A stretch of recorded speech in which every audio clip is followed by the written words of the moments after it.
It's time for a Duty in the Jungle on Bad Movies Rule, the worst movie podcast ever recorded. And today, that duty is Dudikoff, and he's Lieutenant Jeff Knight, and he's a platoon leader. Let's go.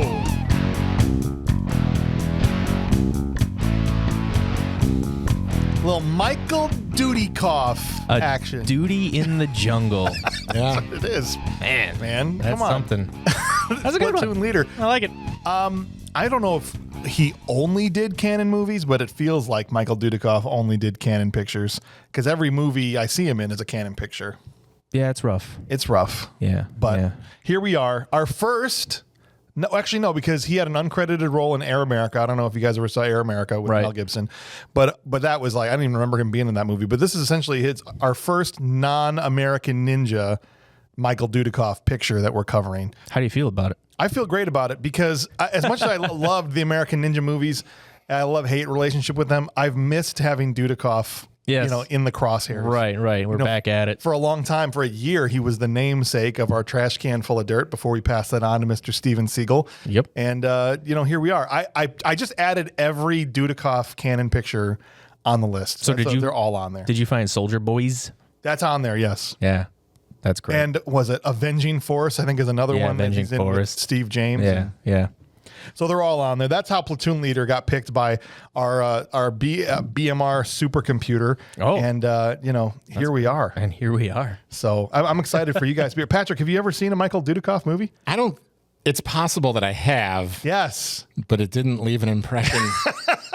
There's a lot of movies that I've seen that I didn't. I don't remember seeing it. You're saying you didn't rock that American Ninja VHS back in the day? No. Oh, man. Dude, that movie was like so important to me as a young man. American Ninja? Oh, yeah. Come on. I have the holographic cover VHS. Yes! That's got like the gold band special edition on top of it. Yeah. And so you didn't get to be on our American Ninja movies. I didn't. I've only seen the first one. But never really followed up with it. In brief, tell us how you feel about the American Ninja movie, the one that you've seen. I mean, it's fun. It's fun. It's fun. Michael Dudikoff cannot act. Just stone-faced through the whole thing. But, man, he's physically talented. We got an Oscar bid for this one, right? Oh, I think they were trying. Huge campaign. huge full-page ad taken out in the Hollywood Reporter. Canon Pictures was like, this is the one. Yep. I can feel it. We'll just say this off the bat, and we'll get into the vitals here. For those of you who never listen, this is Bad Movies Rule. We are filmmakers who started a podcast because lots of movies are made for sometimes low budget or sometimes big budget. They get labeled as bad by critics. So if it's got a low rating, that's why we're doing it on this show. Not necessarily we think it's bad. We'll decide that at the end what we really think. But a lot of these movies actually rule, and we want to show you and find. We're trying to find the ones that do. Yes. Weed through the... That's right. The schlock. We got to wade through a lot of trash to find the gems. Yeah. That's for sure. Yeah. But today we're talking about Platoon Leader from 1988. Movie was directed by Aaron Norris. Chuck Norris's brother. That's right. Yep. We last saw a movie he directed was Silent Rage, I believe. Yeah. Yeah. Also starring Brian Libby as John Kirby. You know what? So... Brian Libby. There you go. I'll tell you. Aaron, this is his first and maybe his only non-Chuck Norris movie. This is Aaron Norris's only thing he ever did, because he also directed some episodes of Walker, Texas Ranger. Nice. But yeah, this is the only thing Aaron Norris did that did not involve Chuck. And this followed right on the heels of him doing one of Chuck's Missing in Action movies. Yes. He followed that right in. He did Missing in Action 3. Right. Then straight into Platoon Leader. So he was already in the jungle. Probably just left the cameras set up. He's like, all right, bring in Dudikoff. Tell Chuck he can go home. Time to do Platoon Leader. That would have been perfect. I love Braddock 3. They did the same thing with those movies that the Rambo movies did, where they started changing the title from First Blood to just Rambo over the course of 3 movies. Right. And they started changing it from Missing in Action to now it just says Braddock on the cover. 3. Yep. So that's kind of... just a little thing about those movies that I kind of enjoy. Yeah, it didn't work out for them as well as Rambo, but... No, but as a kid, I didn't know. To me, they were as good or as big as the Rambo movies. Yeah. They were awesome. This movie was written by 4 guys, if you don't even include the guy that wrote the book, because this is based off the memoirs of a soldier in Vietnam. Mm-hmm. And now the name is escaping me. I feel bad. But which one? Platoon Leaders, the guy that wrote the memoir. Oh, James R. McDonough. There it is, James McDonough. Mm-hmm. The script was written by Andrew Deutsch, Rick Marks, Harry Towers, that's a real name, and David L. Walker, who wrote only this and one episode of Hey Dude. Love that show, man. Yeah, dude. Dude, yes. That show was awesome. Yes, love that. They had the girl from the Brady Bunch. Yeah. One of the counselors. It was like a dude ranch. Yeah, Christine Taylor. Christine Taylor, who Yeah. went on to marry Ben Stiller. Ben Stiller, right? yeah. And so they're actually, it was it Ted Lash? Ted Lasso? No, what was his name? Lasher. Oh, I don't know. Oh, I can't remember exactly his name is, but they have a podcast now called Hey Dude, the 90s Called or something like that. And it's all about, like, it starts with them kind of like recapping Shut Hey up. Dude, but it's the two of them Yeah. because they dated for a while actually on the show like in real life. Oh, okay. But they've come together. They've been good friends, I guess, over all the years. And so they've come together and it's a 90s themed show. How did I not know there's a Hey Dude podcast? Yeah, it's called, I think it's called Hey Dude, the 90s Called or something like, I can't remember. I listened to it for a while, but I've got too many in my podcast feed to keep up with it. But they had a bunch of the people from Hey Dude on the show. When Saturday Night Nick started, right, in the late 90s, and they launched Hey Dude, Salute My Shorts, Doug, Ren and Stimpy, all those kind Rocco's of Modern- Rocco's Bro, Modern Life. I watched the crap out of all that stuff. Yes, absolutely. I remember having a Ren and Stimpy game on my Game Boy. Yes. That's incredible. Nickelodeon in the I have early to 90s. kill you. Okay. Sorry, I'm going to start bumping into just Ren and Stimpy quotes for the rest of the night. That's basically what we could do for the That's rest better of the than day. bad. It's good. This movie starred Michael Dudikoff, as we said, Robert F. Lyons, Michael DiLorenzo, and the aforementioned Brian Libby.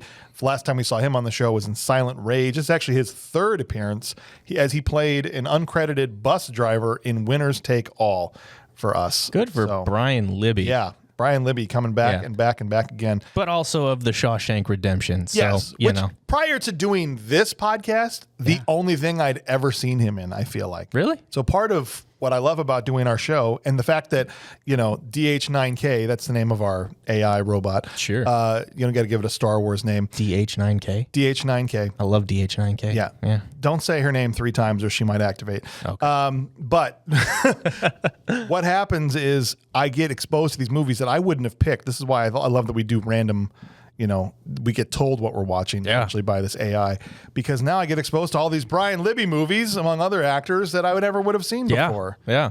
So come on, man. He really, he ended up doing Shawshank. I think he stuck around with Frank Darabont too, Yeah. because I know he's in The Mist And The Majestic. and The Majestic. Yeah. There's another Frank Darabont. Why wasn't he in Walking Dead? I don't know. He should have been. He should have been. He at least really at the should have beginning been. Before they, kicked Frank Darabont off. I'm still pissed about that. Yeah. They hosed him in Yeah. Walking Dead Yeah. hard. Yeah, he got a raw deal on that. Yeah. Yeah. The budget for this movie is undetermined. I can't find it anywhere what the budget for this film I is. saw We can figures guess. around like 12 million. For this? Yeah. Well, the box office was $1.3 million. Yeah. That was a hard, It's a poor return on investment. Took a bath on this one, man. right. The movie currently sits at a 5.3 on IMDb, which is tied for 100th out of the 155 episodes we've done. And that's right there. The other 5.3s we've done Spy Hard, Tank Girl, Daredevil, you were on. Oh, yeah. And Hands of Steel are all 5.3 movies. Hands of Steel. Yeah. So that's like kind of in a weird middle range for us. Yeah. It's like not in the toilet like the 2s and the 3s or the 4s, but it's also not, near the top of what we've done either. No, it's down there. It's only got 2 critics reviews on Rotten Tomatoes and they're both rotten. So it's technically at a 0% and a 36% audience score. So a third of audiences liked it, but 2/3 said, "No, this is a bad movie." Uh-huh. So that means 1 out of the 3 of us is going to love this thing. You think so? I mean, there's 3 of us here. That's math, son. That's I'm math. not a scientist. You're right. Or anything. But love is a strong word. 36% say approve of the movie, if not love I'll tell you. the film. I'll tell you. So I'm excited to see what you guys thought about this. And I'm glad we can get more people in on the Dudikoff train because we were locked into kind of the same people for American Ninja, right? It was Clint, Mel, and Joe. and nobody else got to just bask in the glory and the sunshine that is a Dudikoff performance. Yep. And now you guys are getting your baptism. We're busting Patrick's Dudikoff cherry right here on Platoon Leader. Yeah. 1988. Yeah. Too bad it couldn't have been American Ninja, but Yeah. But now you can go back and just watch the American Ninja movies. I could. And enjoy them for yourself. There's a ninja that pops out of a barrel. He just lives in there. They're called barrel ninjas. Mm-hmm. You should check that out. His name's Jeff. He actually listens to the show now, Jeff the Barrel Ninja. Yeah. I don't know if you knew that either, but I didn't. probably the biggest celebrity that we have, so far. That's Maybe. part of the show. Yeah. Cool. He's definitely going to watch these. All right, so I appreciate that you guys are here. You're the diehards. You're tuning into BMR for Platoon Leader 1988. You guys are maniacs, and I love each and every one of you. Thank you for watching the show. Check out the show notes for all the ways to contact the show. And I just want to say, look at whatever podcast app you're listening on, whether it's Spotify, Apple Podcasts, whatever. Leave us a like if it's on YouTube, or hit us with that 5-star review. If we can get to 5-star reviews, especially on Apple Podcasts, if we can get to 200, we can qualify to be tomato meter reviewers ourselves. Yes. And start to, we're close. We're like 175. We're like 25 reviews. we're 25 away from being potentially tomato meter critics. Come on, guys. Let's do it. It's time to get there. So I appreciate it. Get this rig rolling. In the meantime, it's time to pay the bills. Yeah. You guys ready? You got something for me off the bat? No, let's do it. I like your lead up here about 33% audience, 0% critics, 5.3 total flop. Yep. But yet for some reason, and I texted you this, the only way you can find this movie on hard copy is in a boutique release double feature. This was released by Kino Lorber, which they do like boutique Blu-rays and all that. Yeah. It's a double feature with Platoon Leader and Soldier Boys. And it's like this rare out of print Blu-ray. I tried to get it, but it's literally like $60. Yee. And I'm like, I'm not going to pay $60 for 2 Dudikoff movies. Not for 2. No. 4 Dudikoff movies. I'd pay $60 for the Blu-ray of all 4 American Ninja movies. Exactly. I would do that. Exactly. But man, I think one of my favorite things about this movie, though, is the fact that the working title was Nom. Yeah. And then they were like, yo, remember that movie Platoon that came out a couple of years ago? Let's cash in on it by calling it Platoon Leader. That's exactly what they did. Yeah. That's the only reason I even heard of this movie, is because I was watching Platoon on Amazon, and it was like, since you watch Platoon, check out Platoon Leader. And I was like, no, a Dudikoff movie? Look, but know what I know about Canon Pictures and Menaheim Golem? I half expected Dudikoff to be like arms extended on the cover of Platoon Leader, just like William Dafoe was in Platoon. Yeah. Because it's exactly like when Pacific Rim came out, and then you'd go to the red box and there was like Atlantic Rim was in the box, or like something kind of similar, but just a little bit different that people would cash in. Battle of Los Angeles. Battle of Los Angeles. There's Battle of Los Angeles with Aaron Eckhart. A great underrated movie. I know. And then there was Battle of Los Angeles with Kel Mitchell. Hey, let's go. Yep. Both. And you know what? We're doing them both. Back-to-back episodes. We're going to go Battle Los Angeles, Battle of Los Angeles. Yep. And we'll see which one is better. Come on. Have you seen Battle Los Angeles with Aaron Eckhart? That movie got blasted. No one went and saw it. I actually really loved it. You saw it. I saw it twice in theaters. I saw it twice in theaters, too. Yeah. I saw it on the Ultra screen at Renaissance. Thought it was awesome. And then, like a week later, saw it again. Yeah. It's a phenomenal movie. Slept on people. I think Mummer Man is still the last movie I saw in a theater. Oh, get your butt to the theater, Patrick. I can't do it. I can't watch movies in the theater because someone's going to get mad. Because I'm making comments the whole time where I'm just like, this is garbage. That's not real. Wait a second. They undid something from 5 minutes ago. Oh, yeah. See, this is why it's going to be fun. We're having our 3-year anniversary party coming up, guys, where I'm getting the whole crew and we're renting a theater out and we're going to watch a bad movie and just be just us in the room. And this is going to be perfect for you because now you can scream whatever you want. Right. Because I'm encouraging people to just roast whatever it is we're watching. I haven't decided yet. But so that will be the next time you watch something in a theater. Potentially, yeah. I mean, I saw bits of Transformers in the theater because I had to take some kids when I worked at a group home. But other than that, like, I got you. I was on the clock. Perfect. Yeah. Doesn't count. Well, all right. This movie starts with a helicopter ride. Yes. As all Vietnam movies seem to do. And if they had a bigger budget, you would have heard the like the little Credence would have started. It'll be But thing is, born to raise a flag. the guy that did the music for this has got a pretty successful career overall. Oh, does he? Yeah, he did like the Austin Powers soundtrack. Oh, He did a nice. bunch of stuff. George S. Clinton, not. That's not the same guy as the Funkadelic? No, that's just George Clinton. Oh, dang, I thought it was him. No. It's a balding white guy, which was, I was like, wait, okay. Is this guy like Bill Clinton's like third cousin or something like They that? should have had, as a chopper rolls in, we want the funk. Right. You better have That would have been something. That'd be all, dude. That would've been great. We've talked about George Clinton like 3 episodes in a row now. We just did PCU, and George Clinton was in that movie.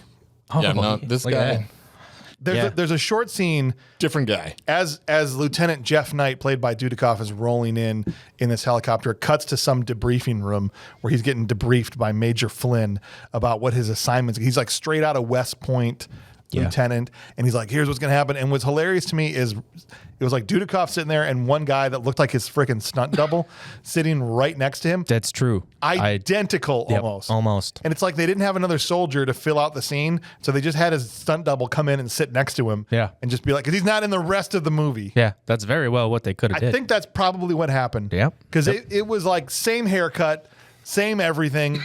It was like Cliff Booth and why can't I think of his name now from your least favorite movie of all time? My least favorite Tarantino movie of all time. Rick Dalton. Rick It was Dalton. like Rick Dalton, and Cliff Booth Yeah. sitting there listening to this debriefing. Those guys are identical too. Yeah.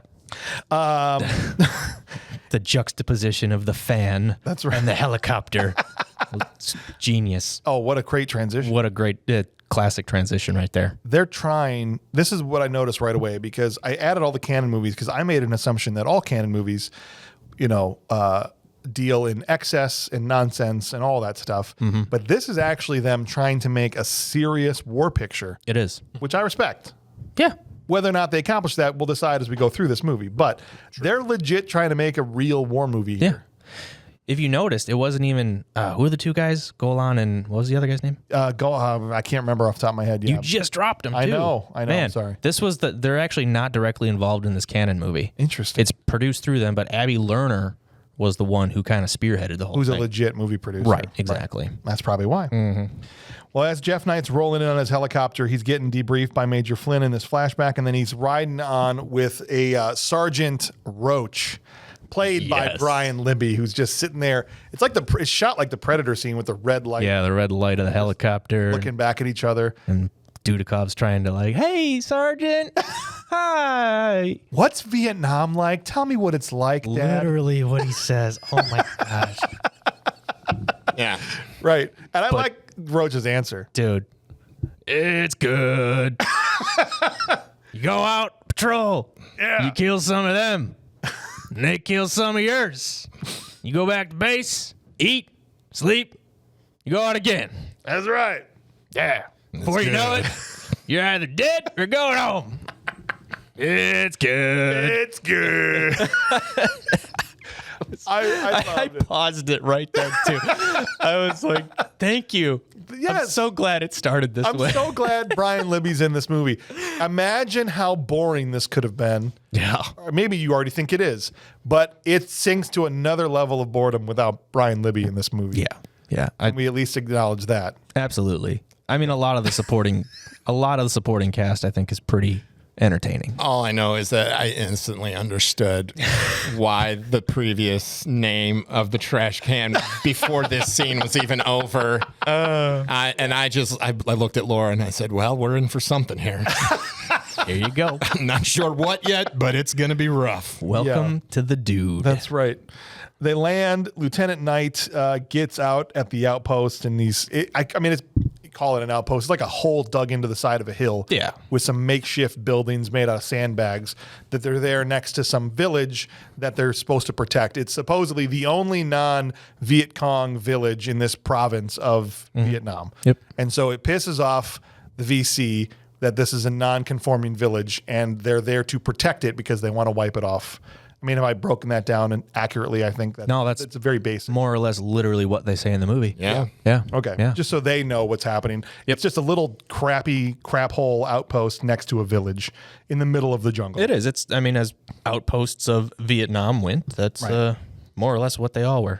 And then he's the new lieutenant, and he finds out when he gets there, when Sergeant McNamara tells him that previous Lieutenant Frick told them, "Frick you guys, I'm going home." Basically, just taking off. Dude, he never left the bunker. That's what he says. Yeah. Yeah. He spent the last 2 months in there. Paranoia, call it. Right. Yeah. So I thought immediately of like the officer from Aliens who spent the whole thing with his head wrapped up and didn't know what the hell he was doing, or the guy from Starship Troopers that was hiding in the refrigerator. And that's basically the kind of person that they had in charge. Yep. In As this always, outpost. as most war movies like to commentate on the big difference between NCOs and commissioned officers. Right. What it always comes down to is your NCOs are the ground pounders, the guys that know what's going on, and they always got to put up with a new lieutenant every 2 months, 3 months, whatever.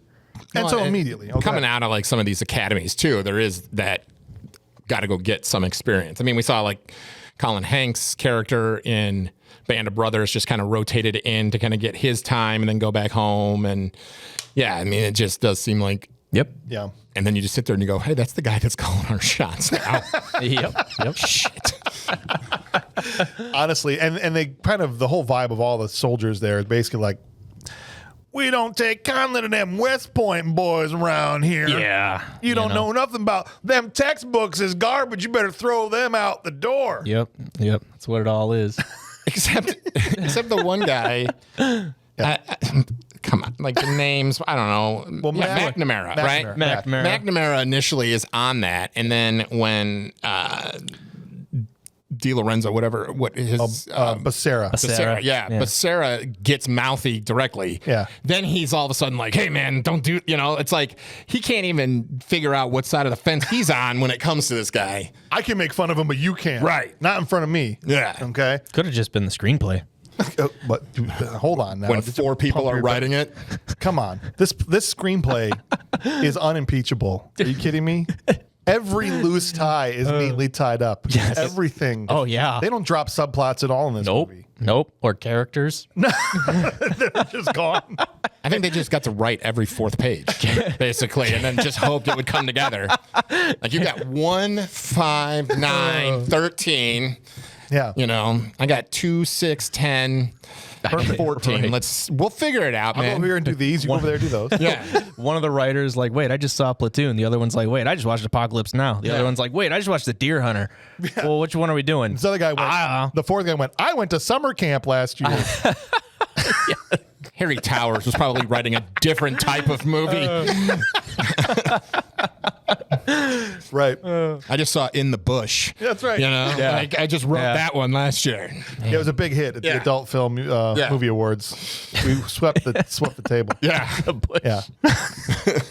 So the Sergeant Roach is there. Then we meet some of the other guys. We meet Basera, who's played by DiLorenzo, who is famously PFC William Santiago from A Few Good Men. Yes. Actually, he's Santiago in A Few Good Men. So I'm seeing him been 2 crappy Marines in 2 different movies. Yeah. Okay, but at least he's able to run without falling down in this movie. Mm-hmm. But it was also a little bit weird because I don't know if he's got like a recognizable face. So much that I was like, I know this guy from somewhere, but I don't think I've seen him in anything else. It's weird because I looked into his filmography because I thought the exact same thing. Yeah. And more or less, so he's been a stage actor. He's performed on Broadway. He's done musicals. He has musical albums. Right. So he's an all-around kind of performer. But yeah, I've never really noticed him in anything. And he's only in Few Good Men for like 5 minutes. Exactly. And that was the only thing when I started watching this, I was like, oh yeah, Santiago. But I feel like he kind of looks like Benny the Jet Rodriguez from The Sandlot. Yeah. Even though they're completely different actors, but he kind of reminds me of that. And we meet some of the other soldiers. There's Parker, the radio operator, who's got like the glasses, and he's kind of a funny guy. Yeah, he reminded me of like a young Woody Harrelson. Yeah. I thought he was I thought they just kind of ripped off Radar O'Reilly from MASH. I mean, and you know what? What war movie doesn't have a character like that too? The plucky radio operator. The plucky radio operator with the glasses. That's like Brian Garrity and Jarhead. Yes. Like they're all just these dorky guys with glasses. John Krasinski was like somebody that had glasses too in a movie back before The Office. I think got real big. I can't remember if it was. He was in Jarhead. Yeah. John Krasinski was in Jarhead for one scene. On him, I think. And the guy with glasses from New York in Iron Eagle too. Yeah. So I don't know if you guys ever got the pleasure of seeing that piece of garbage, but oh yeah. I feel like they just are like, hey, we need to make sure that everyone knows that he's less of a man than the rest of them. So put some glasses on him, and that's how we'll figure it out. Yeah, Totally. Don't worry, man. I got contacts in. Don't worry. I think it's different when we're old. But I think if you got like 18-year-olds, you have to like, it's almost like glasses have become the way to signify weakness. Yes. Yeah. No, I think you're right. Yeah, it was back in the day. We also meet, there's Robert Hayes, another sergeant who I actually really liked in this movie. And I'm Sergeant Hayes. Sergeant Hayes. Yeah. Ricky Fitz. Ricky Fitz. Or Rick Robert Fitz. Hayes, yeah. Robert Hayes. Who cares? Is the name of the character. Just pick a name. Yeah. Yeah. We'll sign it. Hayes. They probably did call him different names throughout the movie. Bad. Anyway, old Triangle Head gets everybody out there together to form up and let them know who's in charge here. Why was he pulsating in this scene? They're all, dude, he's drenched in sweat every scene. Because he was shooting a Harry Towers scene right before this. The radio operator comes in and he's doing his, like you said, his plucky radio operator thing, and Dudikoff's just like, get all the sergeants to form up. Yeah. And his cheeks are just like pulsating back and forth. There's sweat on his collar, sweat under his armpits. He was like, You know the effort he has to expend to act well? You know what I'm saying? Like he's acting as hard as he can. he's acting as hard as he can. That's why he's perspirating. What's happening, dude? Taking every ounce of effort. He's like, all right, we're going on 3 patrols a day. And I'm going to be, I don't know, somebody next time, like, yeah, and you'll be inside the whole time. He's like, no, I'm going on at least 1 patrol a day with you. Yeah. Someone tried to call him out right away. Well, Basera tried to call him out right away. And, That's right. Yeah, that's when he gets in, and that's our McNamara switch of, oh, now McNamara is defending the lieutenant. But first he was like, this new lieutenant. And now he's like, wait, don't disrespect the lieutenant. Go smoke another bowl, Basera. Yeah, come on. That's what it kind of is. Sergeant McNamara is also, this is when he kind of reams him for his textbook approach, and he's like, make sure the grass is cut here. He's like, you want to keep pointing them M60s in the jungle, and you should point them right at that village, because Charlie's as thick in that village as he is anywhere else. Throw your textbook out, you loser. Yeah, they're right. This is the next scene. Like you said, it's like now it's a different writer wrote this next scene of now McNamara and the lieutenant having a power struggle. Right. Where they, it's a thing. Which it seems like for the rest of the movie, the lieutenant just cedes power to him. He's always taking orders from McNamara. The whole time. That's why McNamara likes him so much. Right. He gets over it. Oh, you're just going to let me be in charge? Oh, well, then we're good. Right. Yeah. Right. We're good here. Yeah. Nothing to worry about. I did a little bit of a dive into the book, not a huge one, but evidently that's a bigger part of the book where James McDonough, this is his first person narration of his first command in Vietnam, and the whole thing of the book is this power struggle between him and this other sergeant. Oh, interesting. But that was the book, whereas this was kind of a very loose adaptation. Well, the first patrol they're going out on, basically someone spotted a VC camp 2 clicks north, so they're going to set up an ambush and then wait for Charlie to come through and squeeze him. That's essentially what is described to them. So they're like, all right, cool, let's go do that. Pretty typical Nam tactics there. And because I'm a child, immediately I'm just like, what if they just got there and just a dude named Charlie just showed up and it's just literally Charlie's campsite and he's just like, hey guys, what's going on? Yes, the child in you. What's going on, guys? Why are you all here? It almost would have fit into this particular movie. Do you guys want some s'mores? Who's this guy? Oh, my name's Charlie. I'm Charlie. You idiot. I thought he was Charlie was going to be coming through here. I'm sorry, sir. I threw the textbook out. I didn't know what to do. Right. It would have been better. Would have been so much better. Yeah. But they get out there. It's 3 minutes of indiscernible darkness. Absolutely. Which, my gosh. Dumb. Just nothing.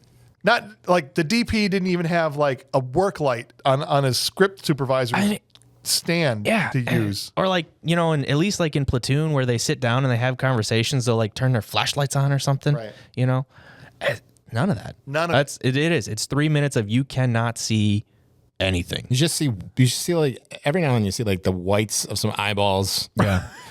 And a little bit of like that shadow. Right. is a little darker, so it must be closer to the screen. It was like the scene from Pee-wee's Big Adventure where it was literally like the cartoon eyes and the darkness would just open up and he was just, you hear the footsteps, donk, donk, donk, donk. Because it was, you couldn't see a dang thing. There's literally a scene where like you hear a frog.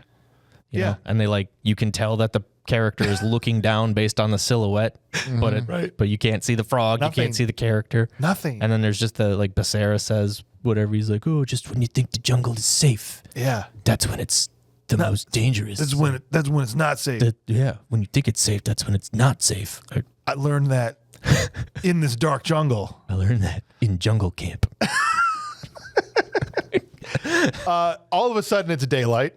Yep. Okay. Yep. Just boom. Not dawn, just Daylight. full noon. Full noon. And Charlie's here. And they're all hiding in the tall grass. Well, the Americans are hiding in the tall grass. And Charlie comes through. This scene. And it wasn't a guy in khaki shorts named Charlie. It was the Viet Congs. No, it was like an entire Viet Cong. Let's go get them. Viet Congs. like an entire battalion almost came walking through. But good thing this was the fabled blind They Viet were, Cong what you mean? battalion. They were booking it. Well, You right. didn't hear about that, Ryan? What's that? The famous blind Viet Cong battalion that wreaked havoc in that province in Vietnam. That must have been them. That was them. Yeah. They were totally blind, but they won every battle. And they just ran from outpost to outpost. town to town. Never stepped on anybody laying in the grass around them either. Just the math in that scene, right? Of X amount of legs taking X amount of steps over such an area that you wouldn't step on one of those soldiers that's laying in the grass. On top of Radio Boy's reflective glasses. Right? Yeah. Come on now. They're not even that well camouflaged. No. And they all there's shots of them just holding their breath on the ground like, Right? don't move. As feet come like right by their face. Yeah, exactly. And then they sit up and they're like, holy shit, man. Yeah. It's like, yeah, let's get the frick out of here. Let's get out of here. I will say, Maybe be a little quieter though, because they just got past you. You know, wait, was that English? That's a problem. Go back. I like the pull away shot. I like how it kind of reveals them where like the one guy pops up and then the camera keeps pulling away and then gradually you get all of them pop up. The only thing I did think was like, I thought it was a platoon and there's like 6 of them. Yeah. There's like 6 or 7 on the patrol. Yeah, exactly. But no. So some ambush, huh? yeah, some are whatever. The fabled blind regiment leaves without hurting anybody, and then cut back into the village and like, hey, we're going on patrol again. And Dudikoff's putting on his vest every day until we own this sector, or every day until we just let them walk past us every. Because that's all. I mean, yes, if you're only going to go out there with 6 guys, Weren't they setting an ambush? That's what they were supposed to be doing. Yeah. yeah, Like, oh man, didn't work out. they didn't even see us. Great ambush, and they all high-fived each other. Oh, that was a close one. That's what happens when you throw the textbook out. You don't know what an ambush is. Frank Towers had a different idea of what a bush was, and so this was probably his page to write. Probably. So they go on another patrol. On their patrol, they spot a couple of people like rubbing some leaves on a tree or something. Yeah, maybe doing laundry. Doing laundry. I don't know. They're doing something. They're doing Viet Cong stuff. Yeah, a couple Viet Cong guys in their Viet Cong hats. Right. Yeah, I think they were villagers. They honestly looked like villagers. They did. And when they're kind of creeping up on, they're like, "Oh, VC." Sergeant Roach is like point given the two. There's lots of scenes. It'd probably be a pretty short plot synopsis here because a good third of the movie is no dialogue and they're just walking around doing hand signals. Yeah. And which is fine. It's part of a Vietnam movie. I was gonna say, but they're doing all that stuff. It is. It's all. And right as they're about to shoot these guys, Dudikoff's like, "No, hold on. No, we're gonna take them alive." Oh my God, it was the intensity of that too. No. But here's the thing. Yeah. They were there to protect a village. Yeah. Yeah. And if their first instinct is shoot to kill anything that moves, Yeah. Well, They can tell by the color of their hats. I don't know. I mean, is it literally just don't let the buildings get burned down, but let everybody get shot? And oops, if we do it, I guess. Well, I mean, they were pretty convinced these guys were VC. Someone steps on a freaking twig as they walk towards to take them alive, and these two because you have to. Oh yeah. There's no like avoiding. There's always a twig snap in these movies. The crinkle of a leaf or whatever. Right. And these two, Viet Congs just Killing me with that. I know, but ever since we watched Tropic Thunder, I know. they're just Viet Congs forever because of Ben Stiller. Let's go get those Viet Congs. It's already plural. You wouldn't say Chinese's. Yep. But anyway, these two run into the tall. I mean, it looks like a cornfield, but I know it's not corn. It's Don't like go into the long grass. in the long, like the super tall grass from the Lost World. There's freaking raptors in there. That's why those two disappeared. That's why it would have made a better movie. Right? Yeah. This whole thing actually takes place on Isla Nublar. Yes. Okay. Surprised you didn't know that. But they're like, this is when McNamara, Sergeant just freaks out. What a great way to let the whole freaking island know we were coming. Yep. Just like. Yeah, it's back to the power struggle of you're stupid. Yeah. I've been here. Because now these two have gotten away and now everyone knows we're here. It's kind of funny. So let's make sure they really know we're here by setting everything on fire. Torch the tall grass. Torch it. Hey, why stop there? How much easier would the fighting have been if we just burned the entire jungles of Vietnam to the ground? I mean, they did that too. Then they can't hide in the jungles anymore. Did you see Apocalypse Now? American That's military. napalm, right? I'm sorry I wasn't there to give you all of the ideas, but why did I need to do just burn the whole place to the ground? Just calling the air support right now. Be like, yeah, we lost some guys in the tall grass. Just bring that napalm. Right. Whoosh. Set all the trees on fire. Yeah. Oh, we can't see everybody. The jungle's too thick. Burn it down. Do the Sergeant McNamara approach. I mean, even Agent Orange, Good God, man. I mean, we can always go down the whole path if we should have probably never been there to begin with, but No, I obviously. But yes, I mean, the thing that I really love too was the fact that then they did after everything's burning, that like fade in, of the actors like walk like they're somehow like walking out of the fire. This was the attempt at creating another iconic kind of like, because with Oliver Stone's platoon, they torched the village.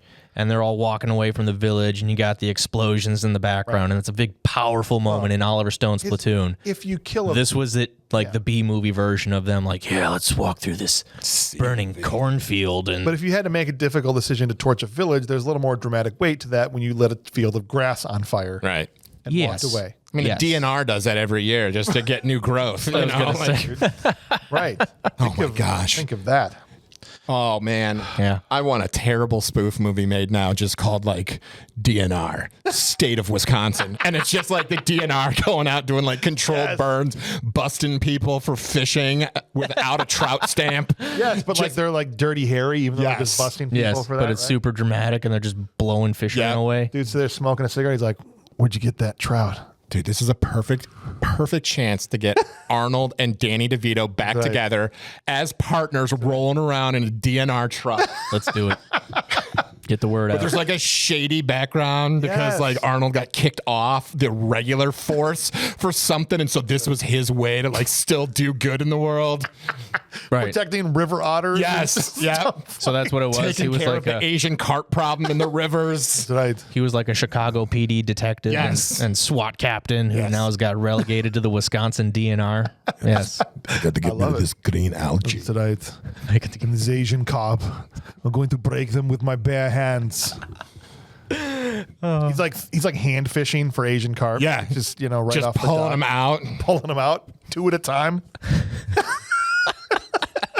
Some point he catches some bluegill just for his like midday meal. That's right. His little snack.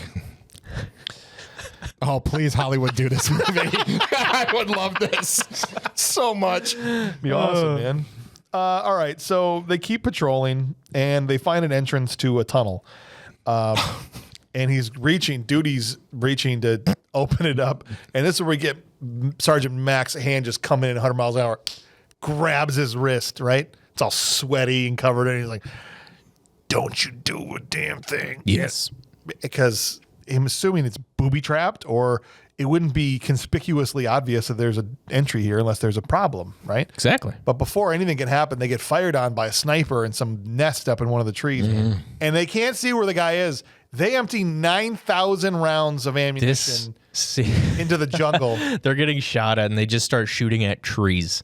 It's like in Predator, right? When Max just like picks up Ventura's gun. You get Roach with the shotgun, just and it like does a cutaway to literally just trees shattering. Yes. I have maybe one of our fans can let us know. I have never seen this much amount of shotgun in a war movie ever. And using it at range too, like not up close. No, and I don't know if that is something that I don't know either. It's a weapon that's usually, because it's almost always a rifle, never a shotgun that you see. Yeah. Yeah. I They mean, were they'll well have to armed. let us know, people out there, because they know more with the stuff than we do. Yeah. We're filmmakers. We're not war guys. So, take everything we're saying about war tactics as, we're obviously joking around. Right. We're not trying to be experts about this. But if you are experts, please let us know. Email the show. The email's in the show notes. Yeah. Please. No, that shotgun was an accurate shotgun. Yeah. Yeah. Oh, yeah. All But I don't know if how much it was used in Vietnam is what I'm saying. Oh, well, there's always like someone in a squad that's like the designated shotgun guy. Which was Sergeant Rowe. Just like there's always a guy that's like Basera's the designated grenade launcher guy. And drug dealer. And drug addict dealer. Yeah. Right. I did want a shot after 9,000 rounds get emptied into the jungle. I did want a shot of the guy in the sniper perch going like, just patting himself down like Tom Arnold in True Lies. I mean, like, oh my God. Yeah. But wait, McNamara sees him. He does. He spots him. He signals over to Brian Libby's character. Yeah, Roach, who they're sees all him like also. kind of I love the look on his face when he's just like, You son of a- his Brian Libby's face in that moment, like he doesn't grit his teeth, but he kind of like flashes his teeth and he's like, oh yeah, we got you now, And they nail this dude. This like they already shot 9,000 rounds. Yeah. They all reloaded. And now you have 6 guys with automatic weapons lighting up this tree. Yeah. Brian Libby lighting it up with a shotgun, and then Basera shoots a grenade up there too. Yep. This sniper was toast. How much ammo did they waste on one person? At least, I'm going to say at least 170 rounds. But between what they missed the first time and fired the second time. Yeah. Right. Good. You got one guy. Yeah. Now But you don't have. Now you have to go back to base to get more ammo. And he's still alive as he's dangling there. Right, he's just like- Because then McNamara walks up to him and just finishes him off. Yep. Am I the only one that thought McNamara was like Wish Tom Skerritt? Yes. Yeah. Now I like this guy's performance, but I don't want to dog him too much. But he is like discount Tom Skerritt. Yes. Yes. For sure. Like that's all I kept thinking about. I was like, man, I want to go watch Top Gun. Yeah. Like I don't want to watch this anymore. I want to watch Top Gun. Tom Skerritt's great, man. All right, so as they mop that up, they do finally go and open. But I mean, Mac is smart enough to open it with his gun from far away. The he tunnel. flips it over and uses the front sight to open the door. And there's like a Viet Cong trained snake in the hole. Dude, this snake was ready to go. It's like enlisted in their army or something. It You was know what I'm saying? black and yellow. So that most likely, Laura and I looked it up. It's most likely a mangrove snake. Okay. Look at you. I love it. And this snake is, and we were looking, like, is this really like indigenous to Vietnam? Because the movie was shot in South Africa. Oh, nice. Yes. Okay. So if we're right on this, it is from Southeast Asia. Okay. However, as I'm reading through the areas, the one country that was missing from the list was Vietnam. Oh, It was like the Philippines, Malaysia, Thailand, Myanmar, Yeah, Laos, like- Cambodia. Just Well, not but no Vietnam. But that was crazy because they're in South Africa. They could have used like a local snake, but somehow they it seems like they tried to be accurate and still possibly whiffed. Well, how do you know that this snake wasn't chilling in Cambodia, heard about what was going on in Vietnam, like, hey, I want to fight for, I want to fight for the VC. for the VC, Yeah. and put me in a foxhole somewhere, and they took a boat over to Vietnam, signed up, went through basic training, and that was his post. Went there. through snake basic training. So that theory holds, except he didn't have a uniform. That's fair.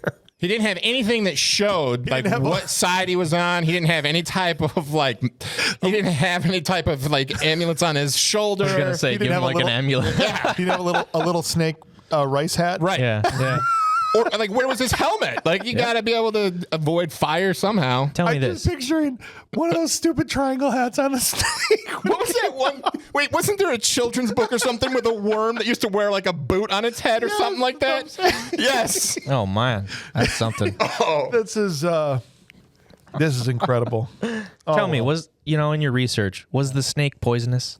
No, snakes are not poisonous. They're venomous. Venomous. Oh, you're right. He's one of those. Poisonous is if you eat it and you get sick. Yes. Venomous. Venomous. It bites you. Okay. Yeah. Now, technically, it could be both. If you eat it, it probably wouldn't be good either. So allow me to read. But yes, it is venomous. Fair enough. They torch the snake. Poor guy. in slow motion. They're like, Schultz, He just walks up with a phosphorus grenade, slow motion. One of the dumbest uses of slow motion I've ever seen in my life. This would literally be like if somebody just like took a picture of somebody or took a video of somebody like walking to the plate in slow motion and then putting it in live motion when he hits his 700th career home run. Like, wait a second. That's the Why is the walk to the plate the slow motion part? It was a very awkward use of slow motion. It was, but they really wanted to highlight the snake getting roasted. Yeah. Which they did. You needed Steve Sable from NFL Films, like overdubbing on this with the background noise.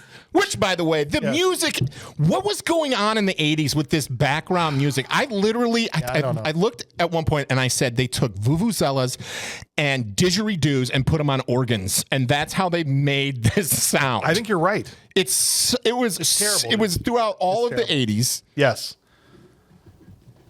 In all different types. I mean, I can remember this type of music showing up in like cop movies. It didn't matter. Action movies, romantic comedies, Vietnam films, sitcoms. All of them.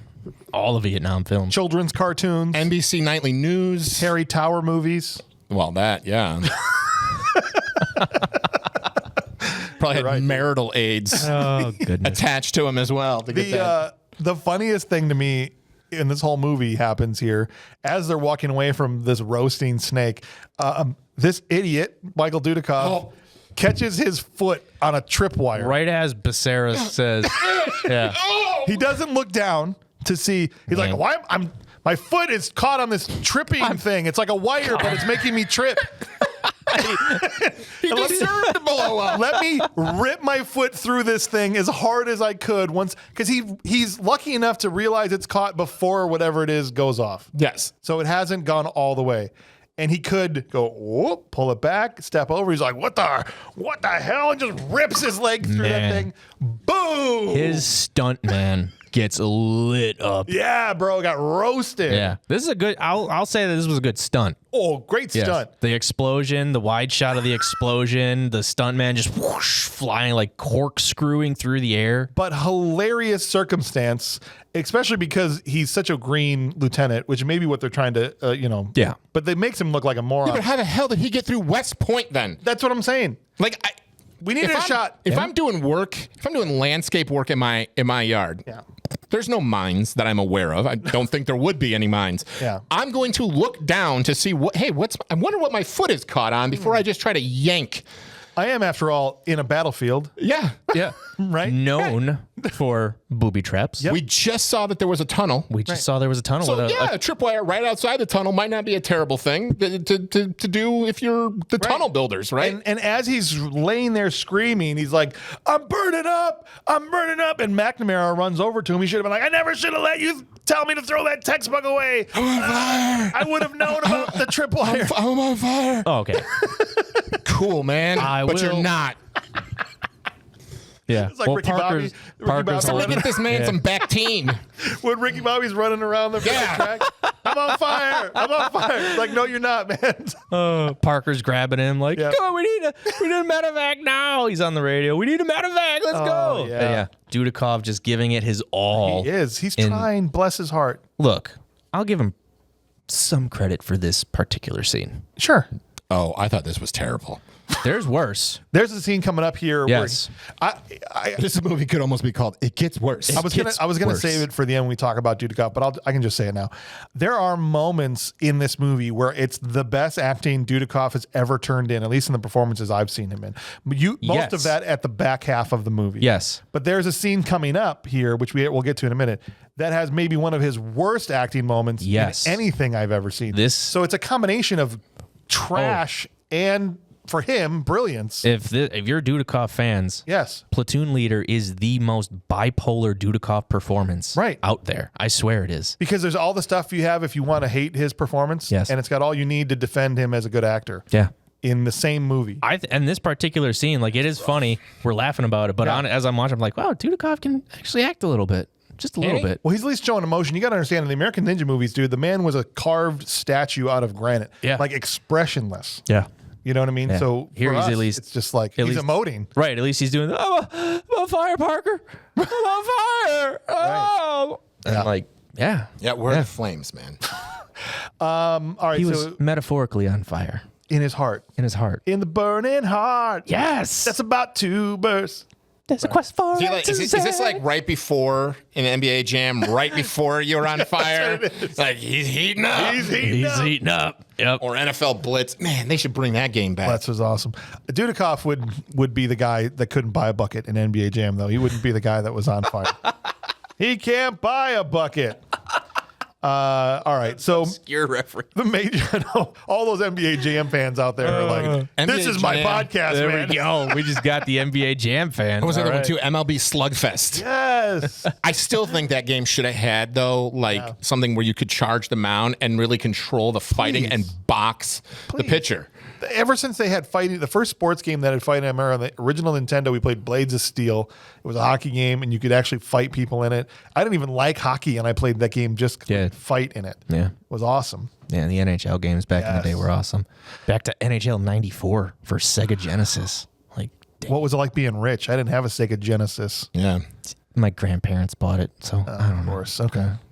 All right, so Major Flynn, this is Dudikoff's supporting officer who sent him to this place. Dude. Comes to visit him in the hospital. Tell me, Dudikoff heals fast. He goes, I know you're blown up, but we really need you back in there. I know you're blown up, but you look beautiful right now. there was no indication of the time this stuff happened either. Like, how many weeks, days, months was he there? You see, like, he gets blown the F up. His face is charred, bleeding out of his mouth.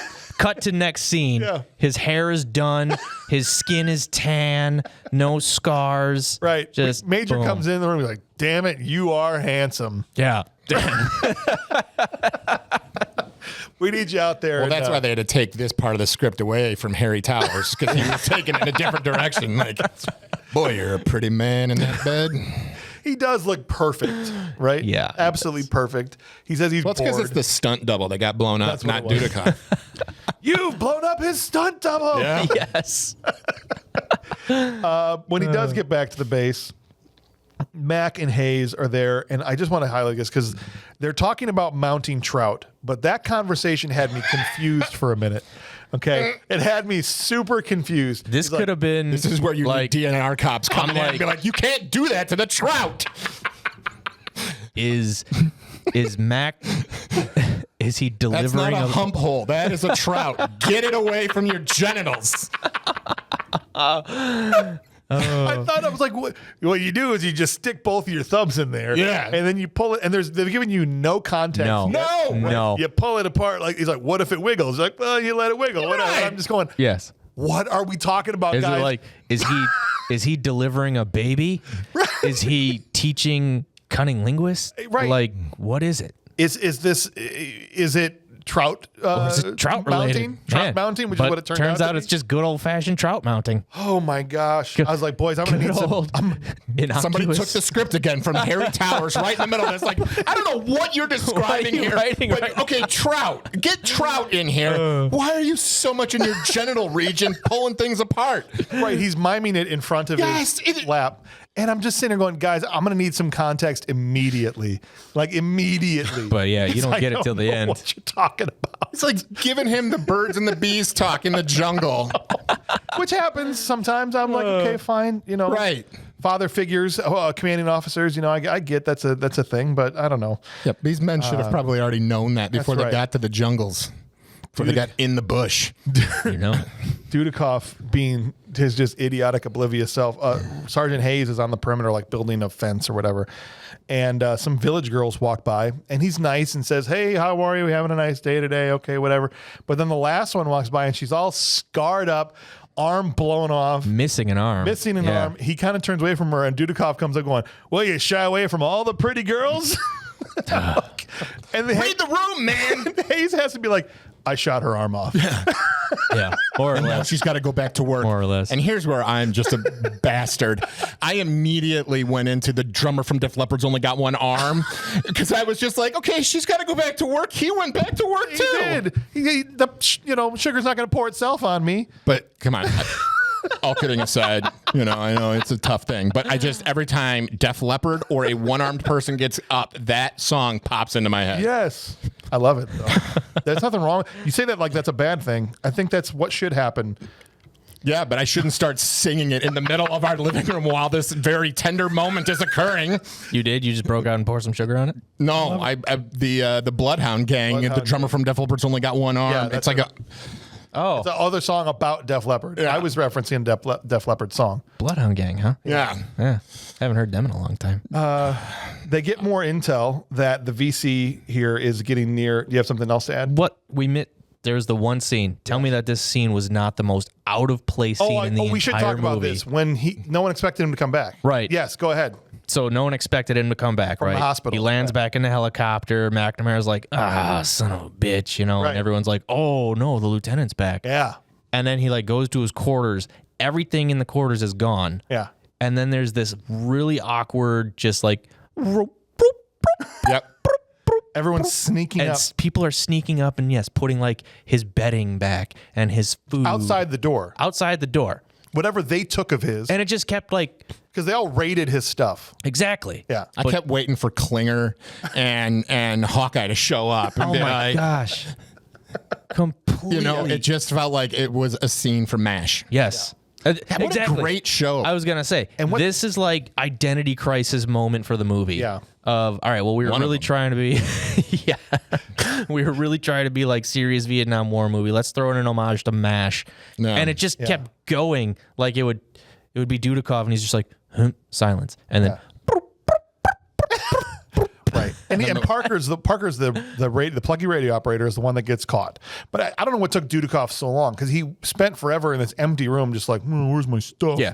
And then enough time for everyone to bring everything back. there's at least 4 cutaways before Dudikoff even walks out there Right. and is like, "What are you guys doing?" and then busted. Busted. Busted, Buster. Yeah.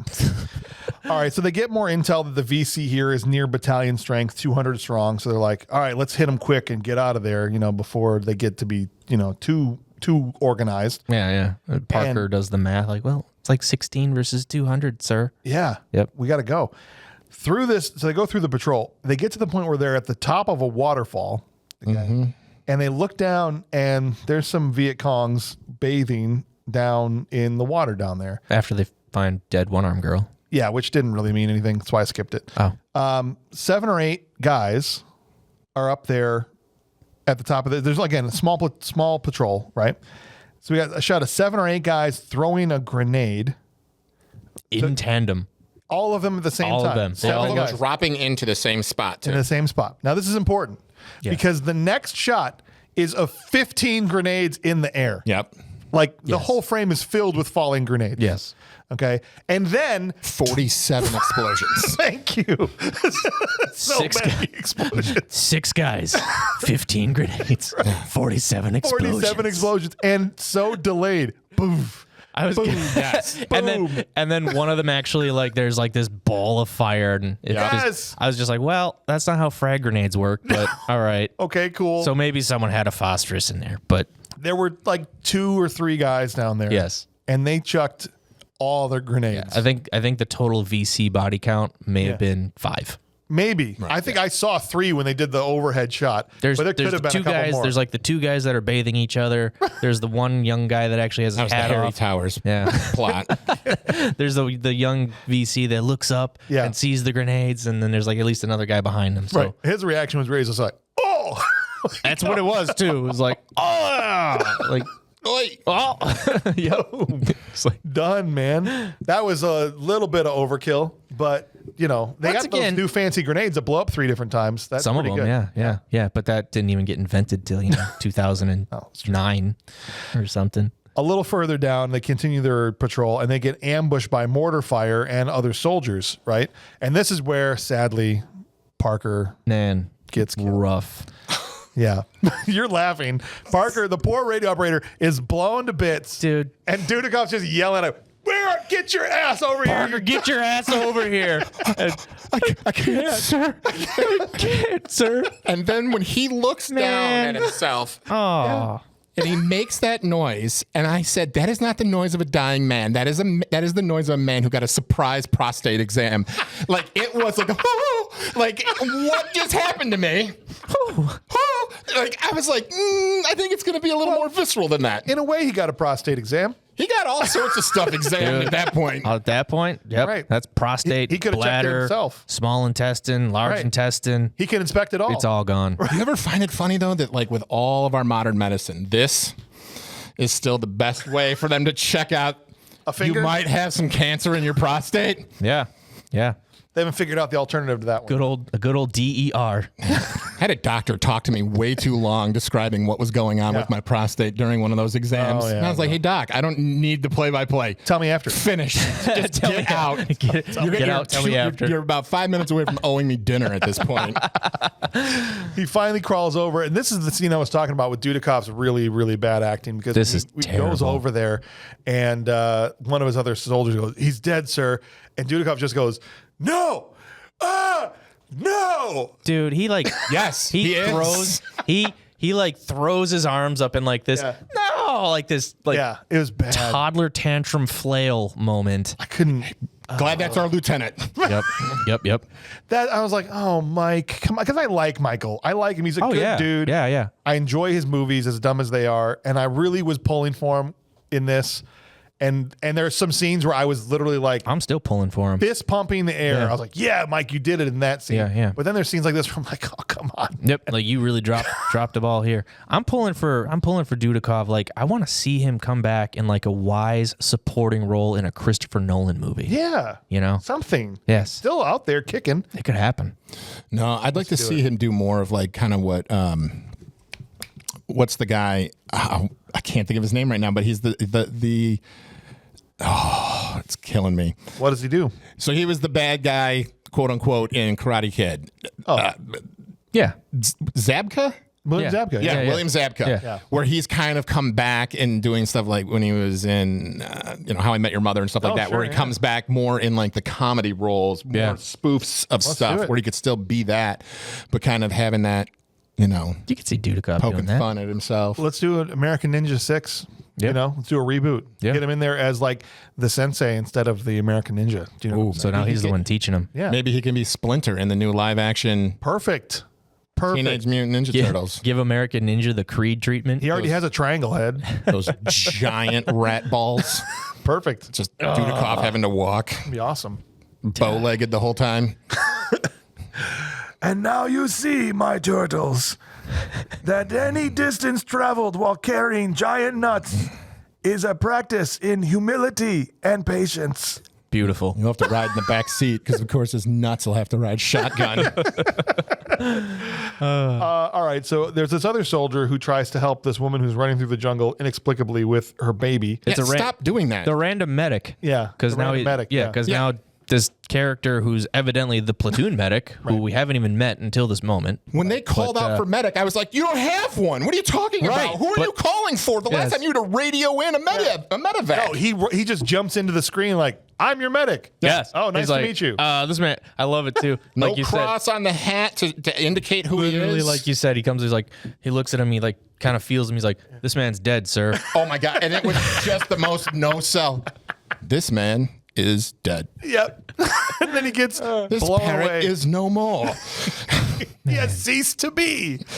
This guy gets blown away trying to help this girl with the baby. Yes, and then we got the prerequisite Vietnamese woman running through the field of fire with a baby. Yeah, she also gets gunned down. She gets gunned down, And so the baby is alive. Yeah, and the medic crawls on top of him in this very tender and touching and dramatic moment of him putting his shot up body over the top of the woman and the baby. And it's something. I got an idea, though. If you are actively being targeted, don't go to the people. Because you're just drawing the gunfire with you over there. Oh, yeah. Yeah. Oh, yeah. Yeah. Sergeant Right. Roach. She may have survived had he just not gone over there. Had he not tried to be like the white knight. Oh, he definitely riding got in. her shot. Yeah. Oh, yeah, for sure. Good job, buddy. As the Viet Cong are running away, they're like, they're running towards Sergeant Roach, and Sergeant Roach finishes off the last three dudes. I with love a that. shotgun. I love this little slice of this Awesome. movie. And they're like, yeah, Roach will finish him off. And you see him like, he's like, kaboom, kaboom with a shotgun. And then just that moment where he's like waiting with the shell in his hand, just waiting. The guy walks into frame and Roach just Point blank. freaking. I would have watched a whole movie of Sergeant Roach. More or less, yeah. I mean, there's parts where they try to portray him as kind of like the unhinged psycho of the group, and then other parts where you see that he's not. Isn't he the one that picks the baby up? No, so this is Dudikoff picks up the baby.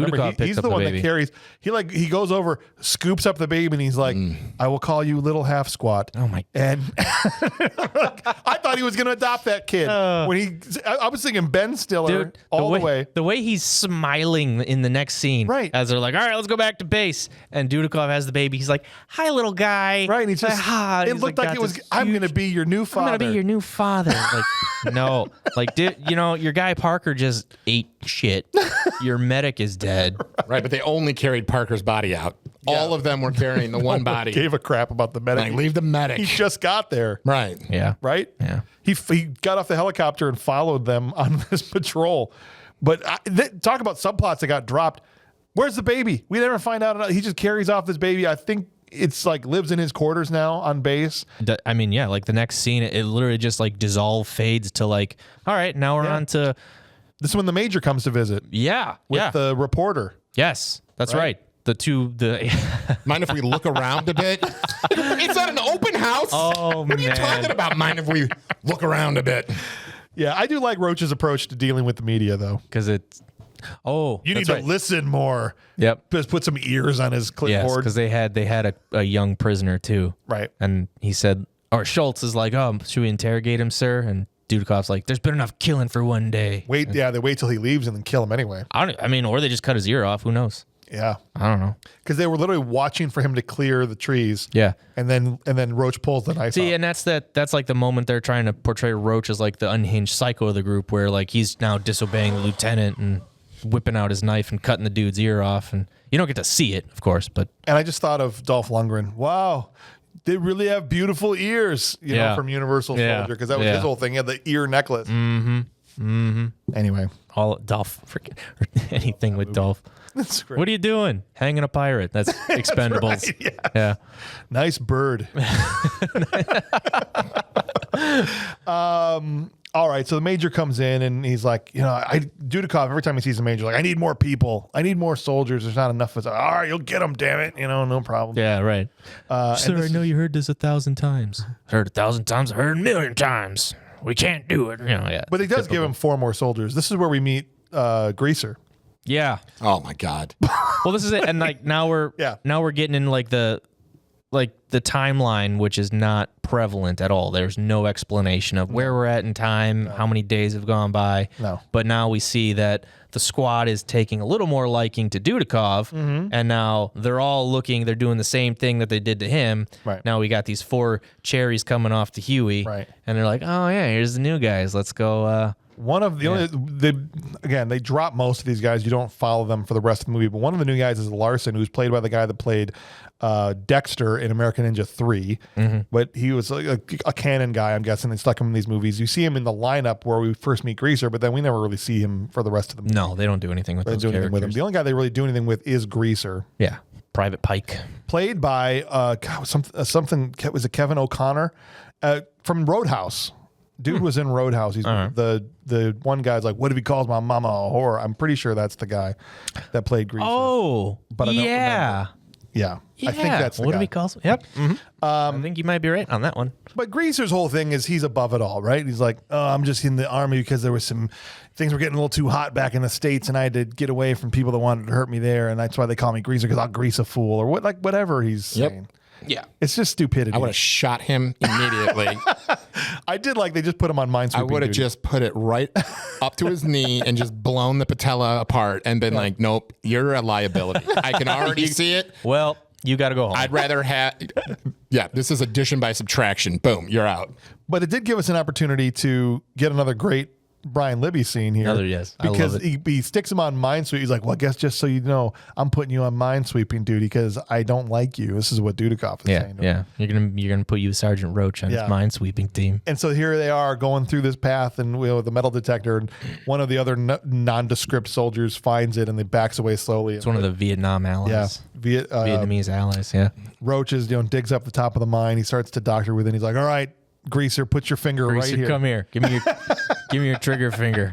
And he puts his finger right on it. Right on it. And he's like, all right, now whatever you do, don't let this up at all. Yep. all right, you know what? This is making me nervous. I need to go take a piss. Hilarious. And then I love that the other guys in the squad just start to gradually back away. And this dude is crapping his pants. Greaser is sweating, shaking. And over here is Roach just like, la, la, la, taking a leak. Yeah. Smash cuts to Brian Libby just taking a piss. It's a fun scene. It's fun because they at least set it up with everyone is on board with, giving this guy the business. And he comes over, cuts one wire. And he's like, all right, you're good. Yeah. He cuts the wire, pulls it out. He says, you see what I did? Yeah, because next time you're on your own. Next time you're on your own. Wait, what? That's awesome, dude. But this is where we get probably the stupidest line of the movie. Right after that, Basera, the pothead, rolls up next to Greaser and he's like, death is the ultimate alarm clock. It really wakes you up. Yep. I'm like, no, it does the opposite. It does the freaking it's the stupidest thing I've ever heard anybody say. It was... That's a Seagal line right there. It was something. It was an attempt to be Oliver Stone. Right. But very well could have just been said by Steven Seagal. Death is the ultimate alarm clock. It really wakes you up. Other than the fact that you're dead and you'll never wake up again. And they tried so much with Basera. Everything Basera says is supposed to be kind of that. But here's the thing, and this is where we're entering into the 10 minutes of the Basera subplot here, is with so many of these subplots that they either dropped or came out of nowhere, I don't think they did enough to seed this for maximum impact, right? Like, no. I think they show him smoking a joint once in the beginning of the movie, or he's rolling one or whatever. They're smoking him and Schultz are smoking a joint in the machine gun nest. Yes. Yep. But other than that, he's done nothing to show he's like some kind of crazy drug addict or anything other than a totally normal soldier. Yeah. And then they do one scene where they're supposed to go on patrol, like, where's Basera? He's getting blazed back in his room. Mm-hmm. So Dudikoff goes in there and is like, get your ass out here for patrol. And Basera's pissed that he's forcing him to do it. And so as they're walking out, he's behind Dudikoff, who's walking back towards the guys, and he fires his grenade launcher over their heads, and it like blows up on the tree line. Yeah. And Dudikoff loses it. Uh-huh. That was awesome. When he turns around and Basera's just like, oops. Yeah. I dropped my gun, sir. Dropped my gun, sir. And here's a chance for now. In front of his men, is Dudikoff going to let this happen or not? The fact that he pulls his gun out, gets Basera down and points the gun right up to his chin. Yeah. And loses it on him. Yeah. Drops out 3 F-bombs. Mm-hmm. If your gun ever goes off, you rat. He just goes, he lays in him in a way that I've never seen Dudikoff lay in emotionally or verbally to anybody. Yeah. Because he's always so even keeled. Mm-hmm. I loved this part just specifically for Michael. I love that he got to do just for Michael, just for the dude. That's what I'm saying. Yeah. No. How'd you feel about that, Pat? He's not the dude. He went from being duty to the dude in that moment. No, Jeff Bridges is the dude. Well, that's just like your opinion, man. Yeah. That's also right. I don't roll on Shabbos. Oh, good for you. Big Lebowski is the pinnacle of films. It's right up there in that top 5 for me. So to even come close to calling anybody in this the dude. Yeah. No. The dude. Fair enough. The dude. But did you appreciate this moment from Michael? I mean, he showed some emotion. Or when you're watching it, where you just... So through the lens of a person in recovery and through the lens of a person that does, that supports people in recovery too, it's like there was a moment here where I thought they were going to do something maybe poignant with addiction and showing when you're out. I mean, I have known several Vietnam veterans in recovery and to hear about like what they went through. And the fact that a lot of this actually from many people that I've talked to, this was like encouraged by a lot of to cope. Like this was a thing that kind of like keep your troops in line by, just letting them get a little high. There was a lot of opium and heroin use over there. And I thought they were going to go somewhere poignant and then nope. They decided not to necessarily. No. I mean, they just, but I think it was a great reaction. Yeah. It could have been something completely different than what they did. But I mean, it really was that intense scene of like, I think if they had seeded it better throughout the movie of dropping more of this stuff in so you could see it was more of a running plot line, instead it just seemed so out of nowhere. Yes. That's why it didn't really land. No. Even with how it ends here, it doesn't really land. I think it lands more for Mac and how he responds to it than it does for Basera as far as the tragedy goes. But even the landing of it is just very mismatched, I guess. Yes. So what happens is they after Dudikoff loses, they do go on patrol, and this is where Basera, and I thought immediately of Jack Black and was like, I was going to go eat some jelly beans, I did too. I did too. Because he's in there doing heroin. I almost thought to myself, I'm like, this is where Tropic Thunder got it. Right. It's exactly what I thought, because Basera says like, oh, I got to go take a shit. Right, in the woods. And then somebody says, is it weird that every time he goes off, he's jumpy? When he comes back, he's all serene. Yeah. And so that's the other thing, too, is like there is a running thing of this with him. Right. And how is this like a shock to everybody of what's going on? I'm like, of course we know what's going on. Right. Yeah. Well, even like Schultz, who's more or less his, his battle buddy, like his combat best friend. Right. They're smoking the joint together in the machine gun nest. So like Schultz of all people, you know what's going on. No, for sure. And then McNamara knows what's going on. So he goes to find him. And what do we come across? Very, very quick, too, though. I mean, like, this happens so quickly that, because his, like, cigarettes are out, too, his tin, he's already gotten the needle loaded. Yes. He's tied off, he's injected, and he's died, and it seems like it happened real fast. That he OD'd. Yeah, from what they were saying. That he OD'd very gracefully. Oh, well, see, because Mac goes out to find him, and he's got the needle in his arm. Yeah, right? The rubber band around his arm and all that stuff. Yeah. Just there, and this is when Mac. This is the first time anything really hits him emotionally. Right. Yeah. He breaks it down. That's when I thought it hit better for him, and I do appreciate him wanting Basera's family to get their full benefits, and so. It's weird that he shoots up his own soldier, but that's why he did it. He pulls the needle, pulls the stuff off of him. The guys at this point are already starting to come around and see what's going on. Yeah, so shoots Mac really quickly gets rid of the needle, gets rid of the tie up, throws it all in the woods, throws the tin, whatever, dumps the. Which I mean, yeah. Of course, like this. Yeah, I mean, most of us at some point, unfortunately, have known somebody or whatever. I've had friends who didn't make it through addiction, right? They died. Yeah. Addiction killed them. And you look at stuff like this where it would be, we've come a long way, but this is, of course, Vietnam, but like not recognizing the fact that PTSD is an injury of war, and so is the addiction that comes with it. Yeah. And the idea that you would have to shoot somebody's body up because it's just this like, whole thing of it shows a weakness or there's a moral failing of some sort, when it's like, no, this is a result of somewhat a rational choice that somebody would say, like, the things I have seen, I don't want to keep playing in my head. Right. And so there's this whole other side of me that now gets very serious because of the fact that like this is kind of like my quote unquote mission in life to try and help prevent this stuff. Yeah. And so. But it's the end of the 60s and probably not handled the same way as it is. Not even a little bit today. Not even a little bit. So, I mean, there is at least that where you can see some of that, progress that we've made. But still, it's like.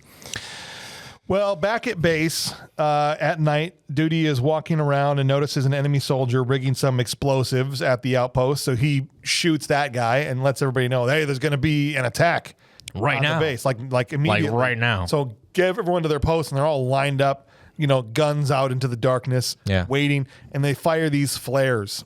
The other movie I remember doing this is We Were Soldiers, right? Where We Were Soldiers did it a lot. Lit it up, and all of a sudden you see they're crawling all over the hillside, right? And they're like, oh crap, and then chaos. I mean, I thought this was a very well shot, well synchronized war scene with explosions and aircrafts. Kind of the chaotic thing they're doing at the beginning of Tropic Thunder, where you're having to coordinate from Aaron Norris's standpoint. Yes. The director coordinate a lot of stuff and do it, I thought, pretty well.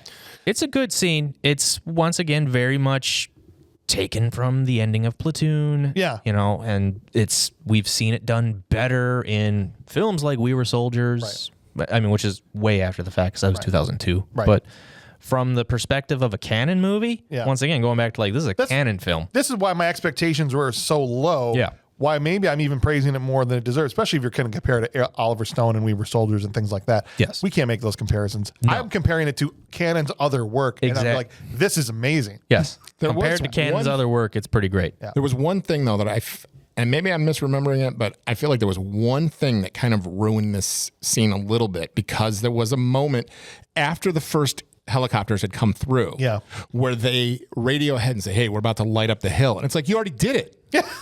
Yeah, there was that. It came after, like the third or fourth time that the helicopter came through. They're like, hey, just so you guys know, we're inbound. Like, aware. Another one? Yeah. Or the one that's already here? Right. I honestly thought when they said that, my mind went to now they're bringing in the plane to drop the napalm. But then it was just another helicopter. Right. Yeah. Yes. And this to me was the best exchange after the flare lights up and they see all the people. One soldier goes, fuck me. And Hayes just goes, they will if they get up here. Yeah. And he was so nonchalant about it. Another great Hayes line. Yes. They're crawling through the wire. Yeah. And he says, you crawl through my fence? Welcome to my barbecue, asshole. Right. And he hits the claymores. Boom. Because they showed him setting up all these outward facing claymores and everything. Sergeant Hayes was kind of fantastic. the claymor guy and all that. I now call them the Ron Swanson because he had his on his desk. He did have one on a desk, yes. I do appreciate that the way Hayes said they will if they get up here wasn't said like he was delivering a punchline of a joke. He was serious. Yeah. Okay. So I loved that. It was perfect. Afterwards, so I mean, there's this whole big war scene, which for us to describe is just picture lots of explosions, bodies flying everywhere. Some people at the top of the hill, some people at the bottom. Yeah, right. It's about, 5 minutes? Maybe it's like a good 5-minute scene. A good, perfect length, not too long. Nope. It's a good 5-minute scene. You got some Americans getting shot. Yeah. People And see- on both sides. Some people say it's an average length, but yeah. Well, we could go to maybe 7. Sure. 7 minutes. 7 minutes. Afterwards, they're like, all right, check the bodies. We're cleaning up, whatever. And this is where Dudikoff has this kind of exchange with Mac. This was such a weird transition, in my opinion, because it's like, if you look at the runtime, we're getting close to the end of the movie. Right. That we just had this huge scene, but yet this huge scene is not the climax. No. This is where Dudikoff says to Mac, like, I'm just doing my job, right? Right? Like, as they're checking Well, these it's like they bodies go down there, and it's like, was there something missing where like the army maybe had like killed some of the villagers or something? I don't know. How is the village not damaged? Because that's what I'm saying. The village is right there like during all of this. This entire area just got lit up. Right. There's like 200 dead VC. Right. The Hueys were coming in just blasting rockets. Yeah. And this is where Matt goes, we're in the idea business. Dude, I love this part. This was a good, he's like, some people have, he's talking about all the different kind of businesses, self-employed, plumbing business, whatever he's going through. He's like, we're in the idea business. That we're trying to impose an idea on somebody. And if they don't get the idea, then they get one of these. And he just holds up a bullet casing. Yeah, he says, if you can't plant that idea in their brain...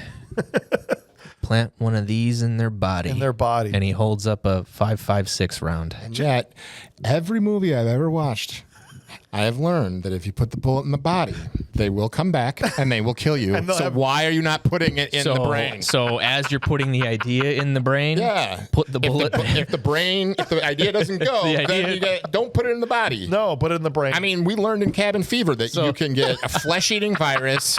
You can be lit on fire. That's right. You can be shot. Yeah. And then somehow live as, some sort of like rotting Aquaman until someone then drowns you in that lake that you've probably been living in for a few days. You could take a shovel. This was in the remake?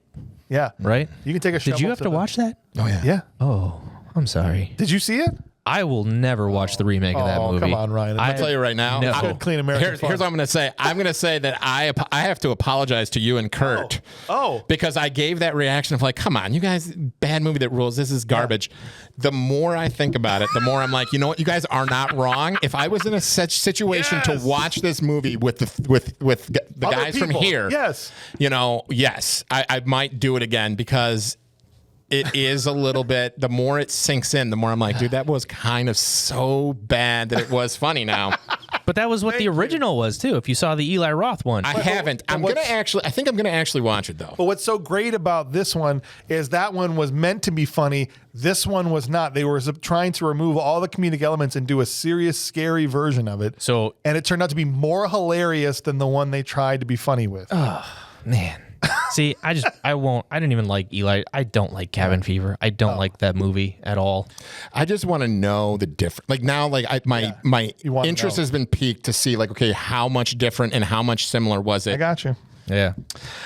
All right, so the higher ups come in. These other actors we don't know to go meet with Lieutenant Dudikoff and say, hey, "You guys have been kicking ass, and we're gonna counterattack them now. And here's our plan." Oh yeah, this captain comes in that we've never seen before. And then Dudikoff's like, "All right, now that you're done with your dumbass plan, here's the actual plan that we're going to do because this is way better. Right, and your plan is stupid." This is the full arc of this is Dudikoff's full arc as a character. Right. Yeah. And so the plan is Mac, they're getting their platoon in position to ambush the Viet Cong again. And Mac is supposed to lead the 3rd Battalion in, but he doesn't get to them in time and ends up running into enemies on his own. And he gets lit up. Yeah. Sergeant Mac does. Yeah. And this dude is still able, dying on the ground, to take out 3 more dudes just with his pistol. I love he pulls out the 6-shooter. The force with which he hit that tree. Yes, it was awesome. He should have, organs would have been liquefying inside the body. How did he? He had enough. The power of America helped him to get that gun. That's what it was. And to shoot these other 3 And people. the power of his mustache. That's right. And I didn't even think about adding the mustache power in. Yeah. So he's got the spirit of Tom Skerritt in his mustache. Or the spirit of and Tom Selleck. That's what. And Tom Selleck. Tom Come on, man. Have you noticed though that nobody these days, you see a mustache on somebody the age that those guys were back then, and you see just the mustache now, and you're like, it doesn't increase No. No. their power. There's nobody in their 30s No. these days that can If you're just under have a mustache. 70, I think you can't have one. No. They, maybe Gosling. Maybe. I like him when he has just the stash. He had just the stash in Nice Guys. Nice Guys, yeah. But that was a period piece, though. Yeah, so it was him back in, Pulled it off. All right, anyway. I'm just saying normal people. You meet somebody now who's 30 and has a mustache, you don't think, oh, yeah, that guy's a badass. No. He's, Tell Mel Vandy to his face when you see him next time. Mel Vandy is okay because he's not 30. No, it's true.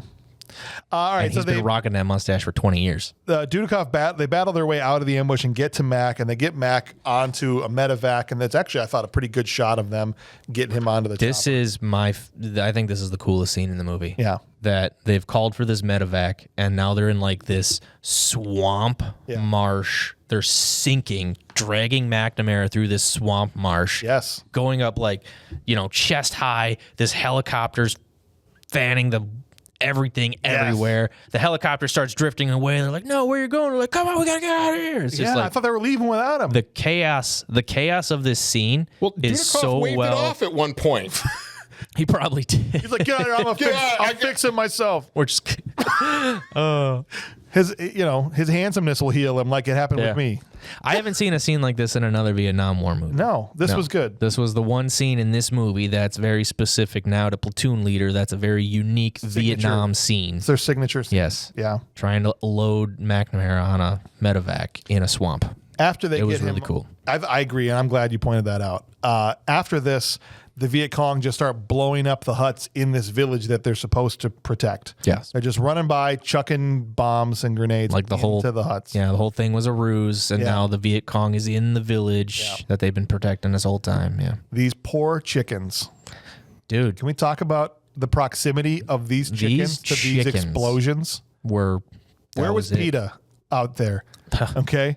Because these chickens are standing right next. Did you see this, Patrick?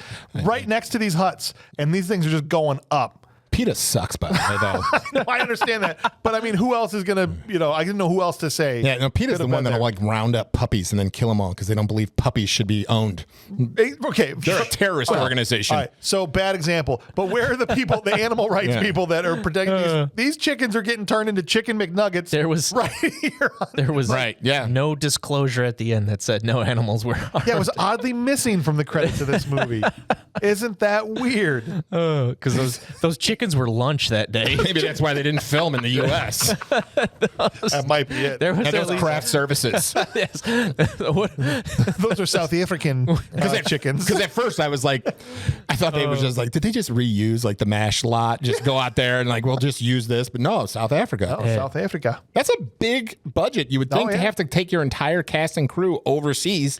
I guess they got a lot of filming breaks there because they shot most of the American Ninja movies in South Africa. Okay. Canon Pictures used South Africa a lot. Yeah. So Yeah. must have been cheap for them in some way, or they had an operation over there already. Africa in general is Ridley Scott does a lot of stuff in Africa. Yeah. More or less like Gladiator, Oh yeah.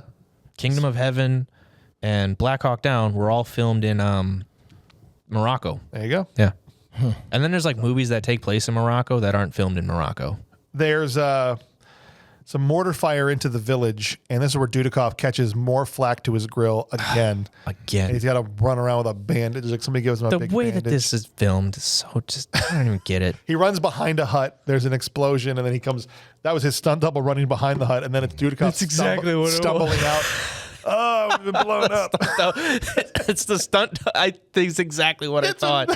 That's exactly what it is. The stunt double's the one running into the explosion. Yeah. And then after the fact, it's Dudikoff just rolling out. My eye. And he gets all jacked up. Fire. Oh, wait, no, not this time. And the village is destroyed. And this is when one of his soldiers, kind of the last line we see in Nam before it cuts to the hospital, is one of the soldiers going, I thought it was us they were after. Right? Like, I thought Roach they wanted that. Was it Roach that said that? Roach comes out holding the child. The baby, right? Yeah. And then that was all a ruse to just blow up, the village. Yep. Cut to Dudikoff visiting Mac in the hospital. Mac's got this gnarly, stitched up cut all the way to the corner of his mouth, like the Joker, all the way down his all the way down his chin into his neck. Dudikoff's handsome face is half covered with gauze, and I thought they were going to kiss. Did you think they were going to kiss? I thought they were going to kiss. Also, I thought Dudikoff's emotionality, the emotionality. Where's the emotionality? And now the audience can connect. Was really good in this scene for Dudikoff. Like, again, as bad as that one scene was, this and the other scene he was going off, I thought were really good. There's two scenes that are really bad. Yeah. Well, I thought like the other scene are really bad. Two are really bad. Well, there's the baseline Dudikoff, which is almost dead with no pulse. I'm saying, yeah. So we have like baseline Dudikoff. There's two scenes in this movie that are really bad. That drop below that. And then baseline. the majority of it is kind of like above baseline Dudikoff. Yeah. I think so. I agree. You guys are really selling me on watching more Dudikoff and films. This scene specifically, I thought they're crying together. And I thought they were both going to get to go home. Isn't that usually what happens? Like Forrest Gump got shot in the butt and he got to go home. With the damage that McNamara had, man, he should have gone home. Right. He probably said he wanted to go back though, which might have been the. And the last shot of the movie is Dudikoff's already back at base. Go ahead. There's in this scene, like you find out even like that McNamara has a kid because he puts the helmet on the table. Oh, that's and right. the picture flips open. That's right. And it's McNamara and like a child, right. whatever. Yeah. Yeah. So we cut to Dudikoff's already back at the base, and here comes McNamara jumping off the helicopter in the paratrooper stance and everything. Yep. And they run over. Welcome back to the country club, and they slap five. That's the freeze end of the frame. Go. Man, credits over, freeze frame. And that's Platoon Leader. Yeah. It's almost funny how the ending of this movie directly contradicts the ending of the book. Oh, does it? James McDonough wrote about the moral ambiguity of everything and how near the end of his tour he understood it less and less. Right. Whereas in the movie, like there's literally a scene in the last scene, there's a line where he's like, I think I understand it more. And it's like, well, no, that's not what the book was going for. But okay, I mean, once again, fine.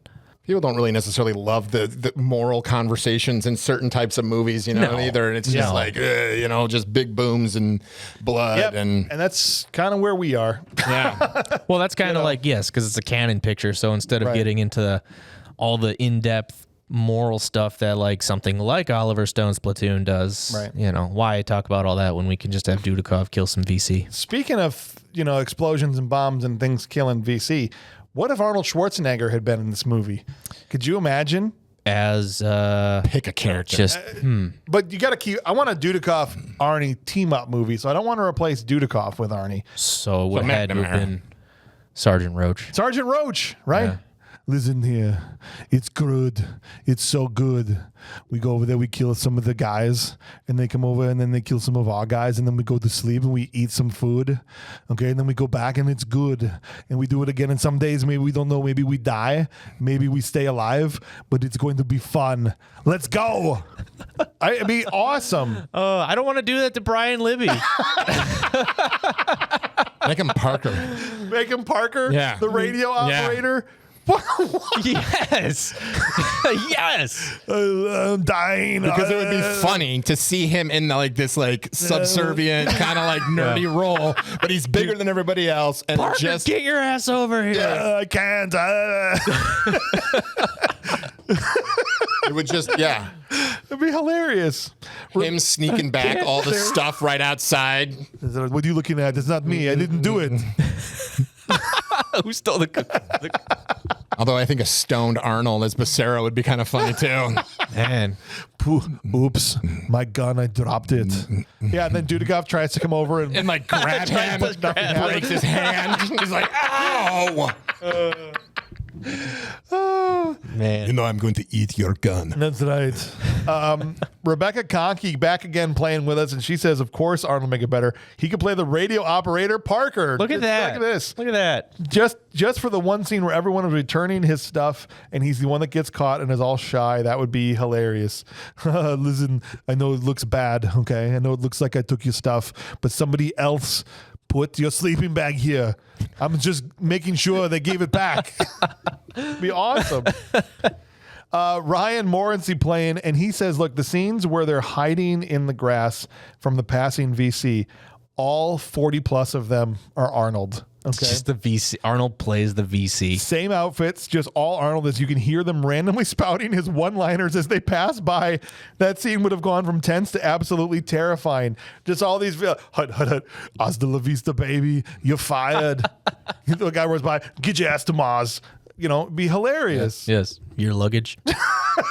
Your luggage. Stay. The two dogs. Here is my invitation. You picked the wrong day. You should not drink and bake. That'd be hilarious, man. Aaron Nowak said, Arnold comes in as Dutch. The extra supplies they need to fortify the compound is him. I was going to say, that's the perfect thing right there. And because Dutch is there, they won't get ambushed, nothing gets through, and the village is saved. Perfect, Aaron. I like you give the actual best way to include Arnold. And of course, we also have Charlie Francois playing along with us today.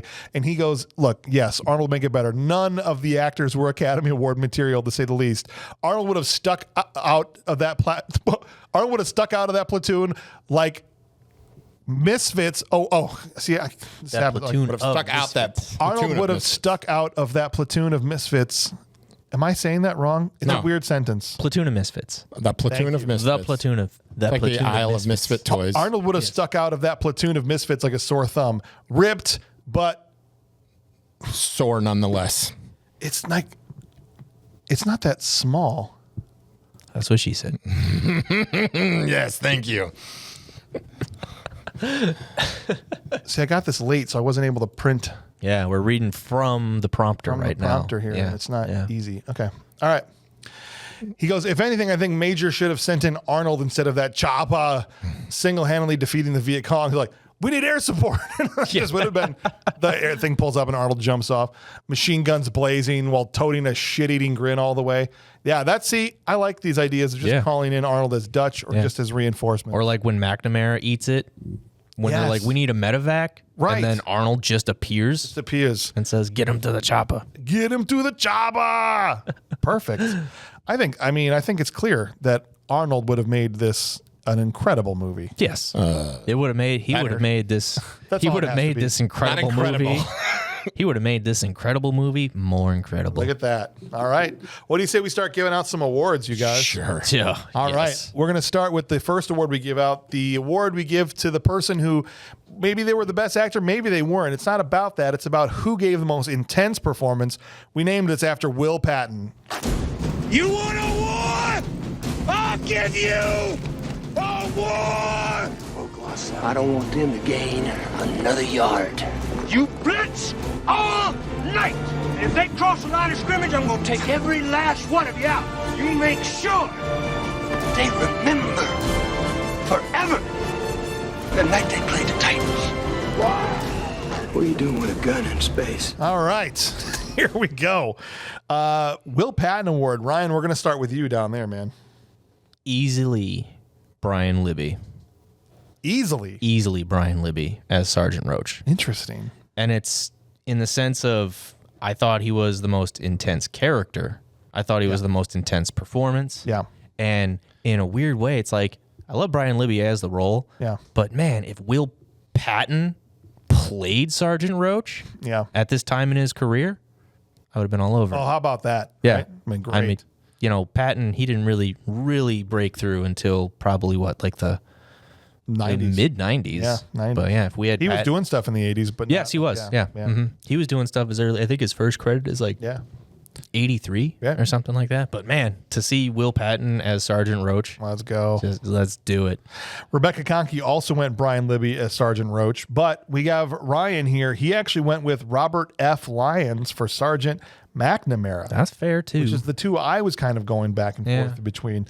Ryan says, look, there are a few good picks for this, but he sold it. The slap on Dudikoff's wrist for the snake trap, the scene where he's talking about fishing, he goes, did anyone else think he was talking about killing babies at first? You see what happens, guys, when we don't have context, right? There were so many interpretations. I didn't cross my mind that he was killing babies, but if I went back and watched it with that in mind, maybe.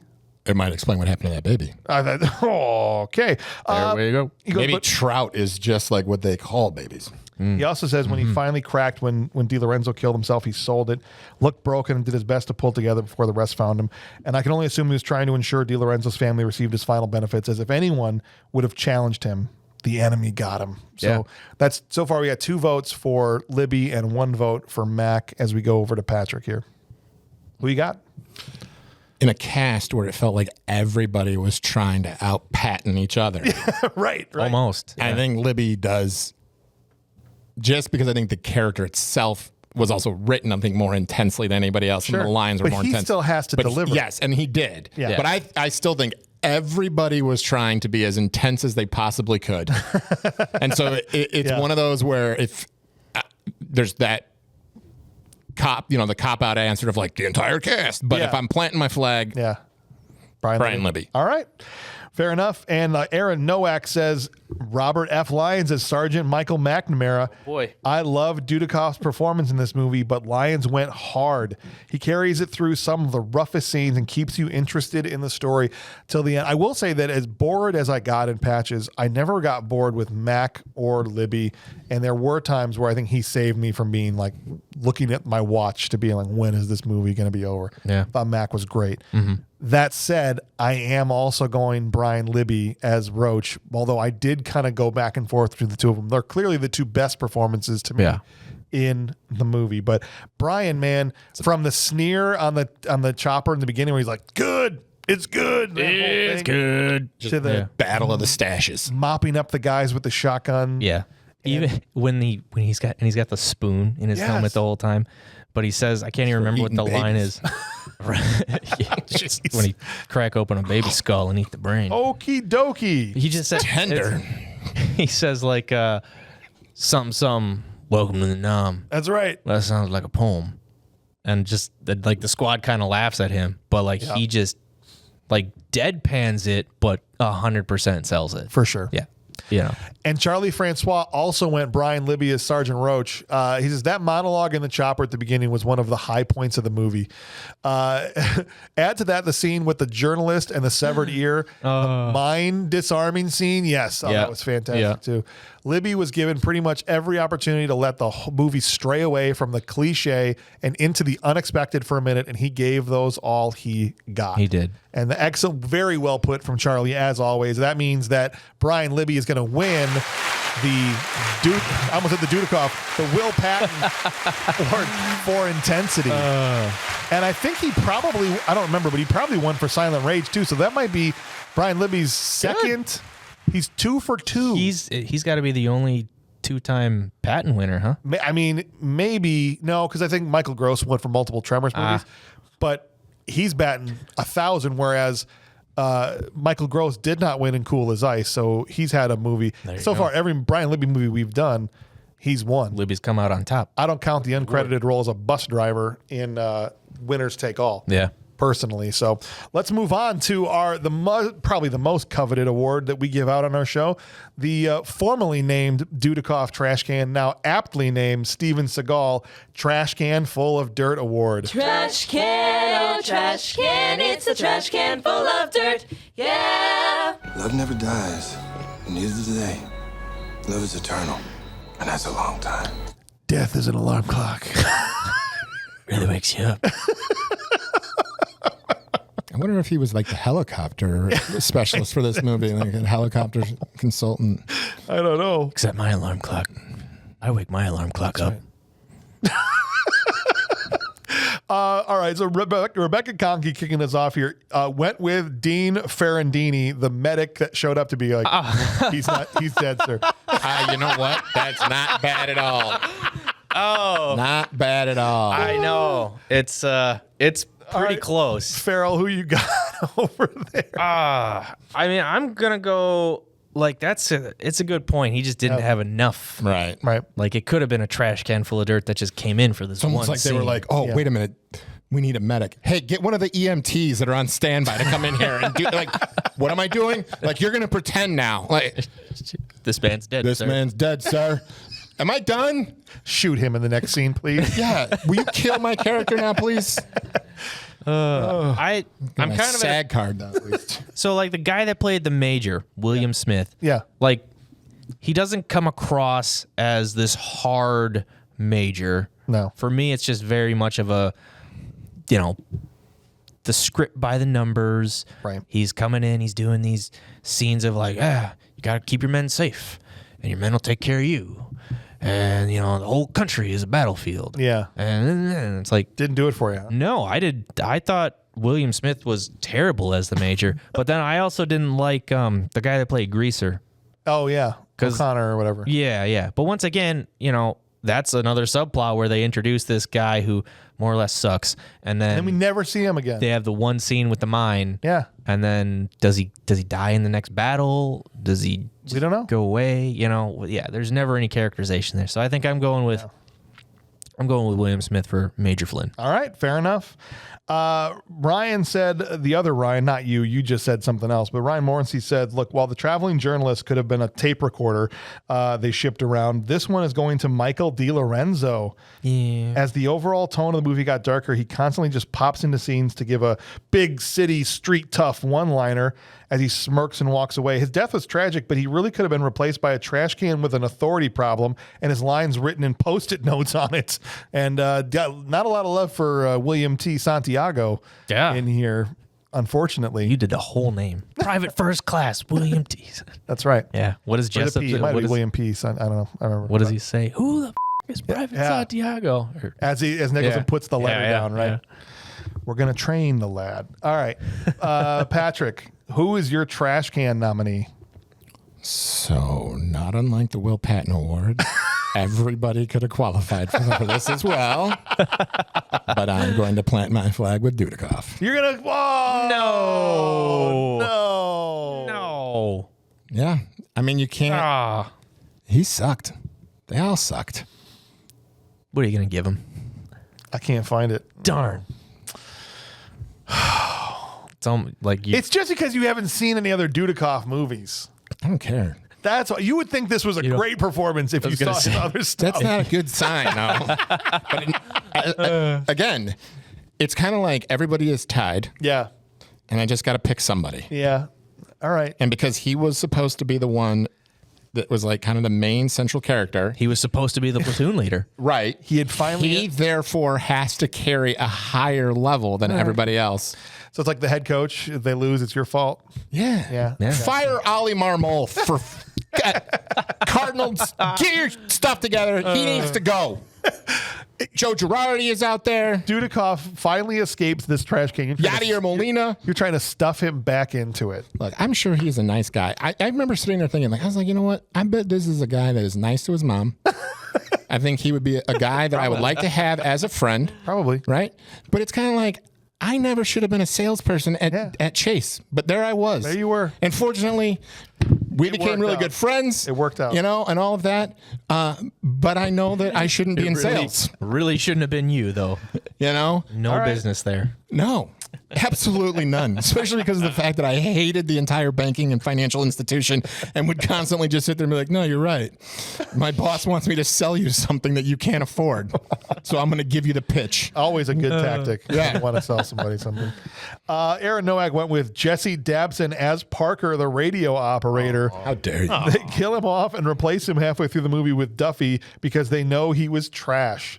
So there you go. He was bad. I don't know if anybody's gotten 2 votes yet, which I think I'm going to be the first one because I'm also going with Dean Ferrandini as the medic that came in to go, Man, he's dead, sir. this man's dead, sir. This is a dead man. This is a dead. Yeah, terrible. I almost thought about giving it to the soldier for his response to DiLorenzo's death. I don't know what soldier that was, but that dude that came down and was like, no! That was Schultz. Wake up! Yeah. No! That was Tony Pierce as Schultz. I almost gave it to him. Wake up. He just got strafed. But, yeah. Not only was Schultz- he already dead, he then shot him to double make sure he was dead. See, that was the part of the scene that didn't make sense. Right. Where Schultz they should have had that scene before McNamara taps him up Exactly. and then say the enemy got I him. appreciate that actor was going for it, but it was just probably a combination of how it happened and his performance made it make no sense. It came out of order. It was shot weirdly, like it could have been maybe a little more kinetic. It was very much just a static medium shot. Yeah. And he was kind of like patting him, like the blocking was awkward. Yeah, it was weird. Yeah, no, they could have done without it. But like Schultz, more or less, I liked him throughout the movie. Charlie Francois went with, he goes, just as no actor really stuck out as brilliant, none of them were bad enough to really deserve a trash can compared to the rest of the cast. For the sake of planting my flag, though, I'll call out Scott and Riley, the 2 lieutenants that came in with the captain when Dudikoff changed the plans for the final offensive. All they had to do was sit there, deliver one line, and leave, which they did completely unremarkably. And Charlie's not wrong about that. No, because it was actually very unremarkable. So unremarkable that it was memorable. And that means that with only 2 votes, that Dean Ferrandini, the medic, is going to win the trash can full of dirt award. I can agree. As we move on to a more positive award, who was an actor in a small part? Because there are no small parts. They're just small actors who took their small part and said, you know what? I'm giving this my all, and they were an unsung hero in making this movie better than it would have otherwise been. We call this the Steve James Award. You know, every place you go, there's always someone who thinks he's a badass, right? Then there are those few who are. Are you some kind of a badass karate boy?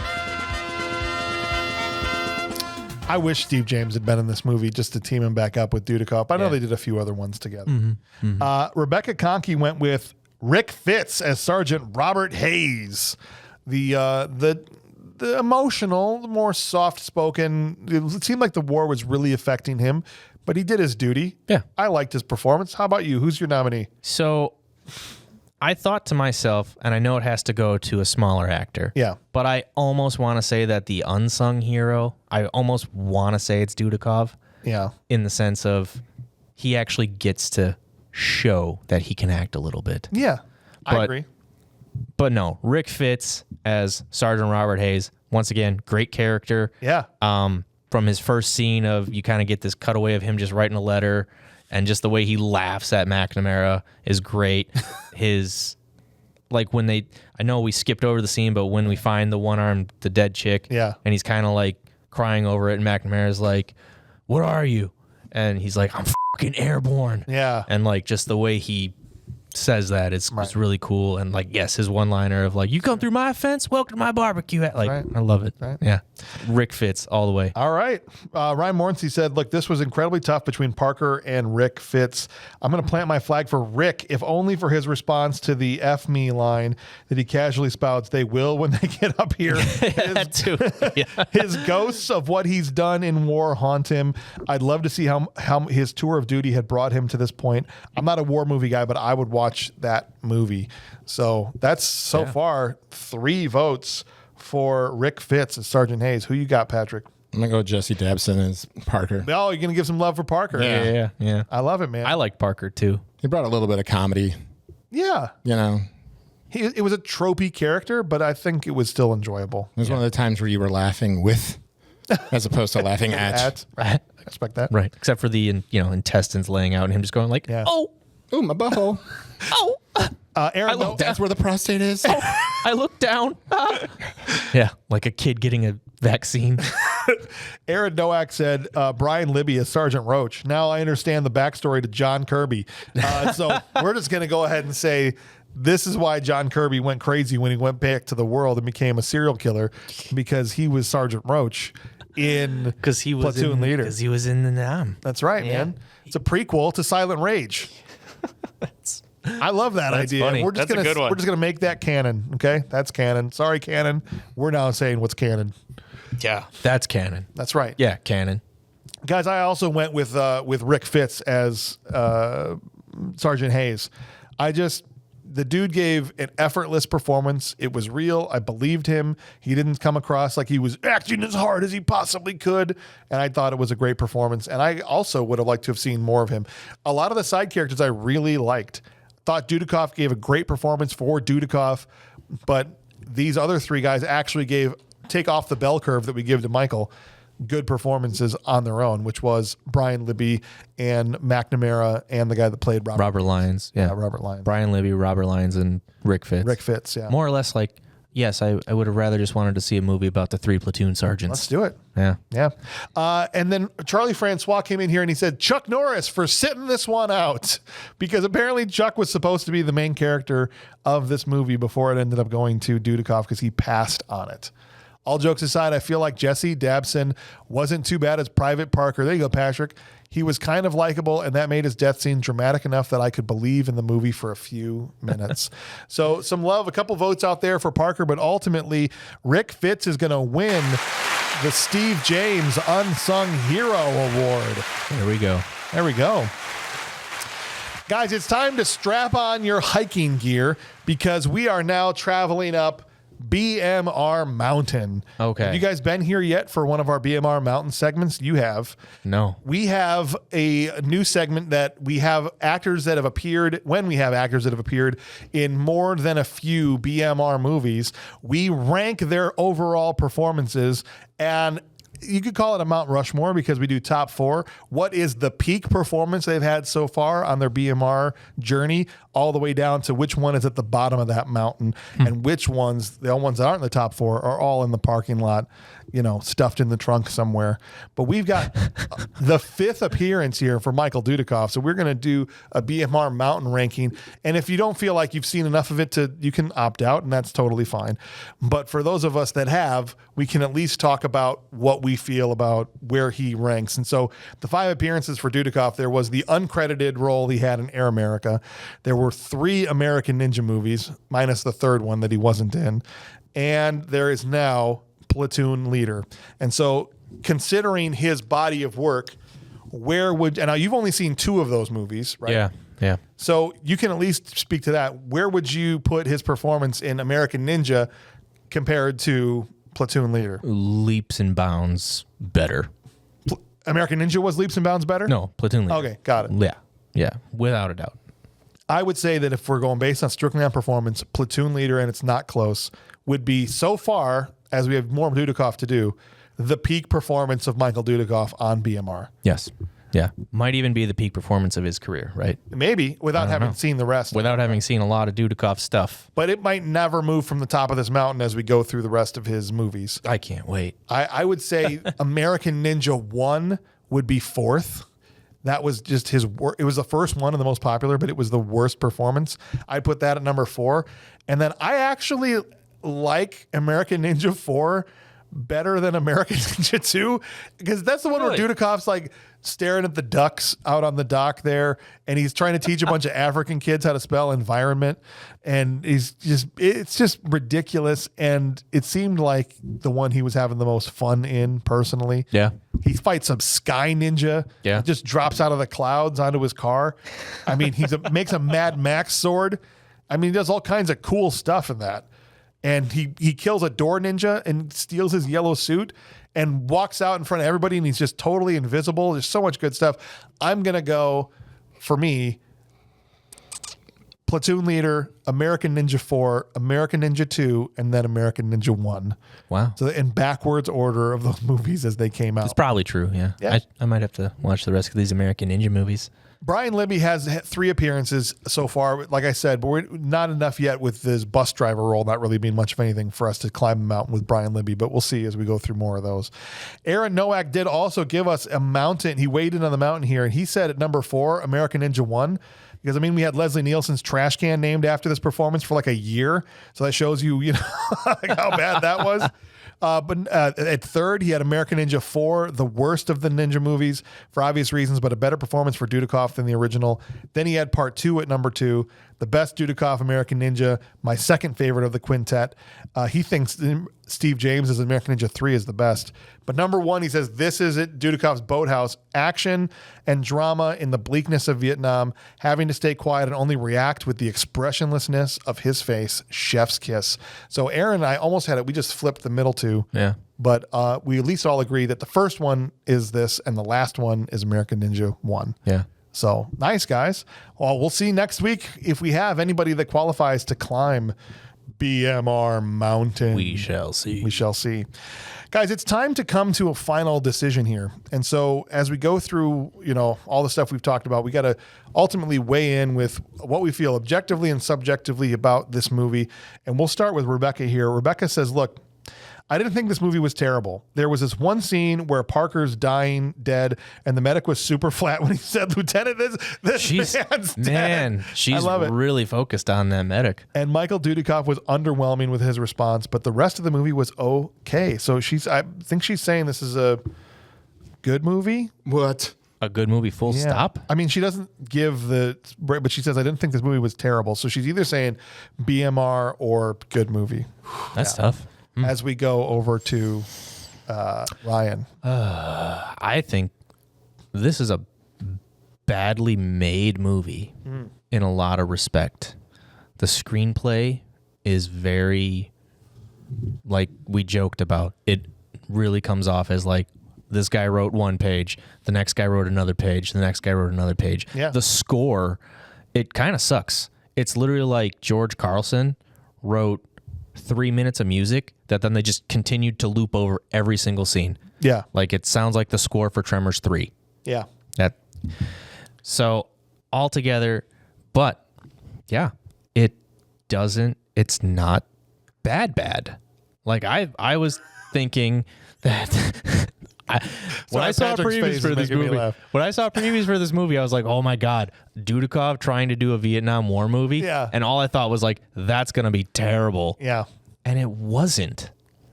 It's Dudikoff's like career best performance. Wow. From what I've seen. And as I went through his filmography, I'm like, oh yeah, he was in that and that. Like stuff that I've kind of seen. But sure.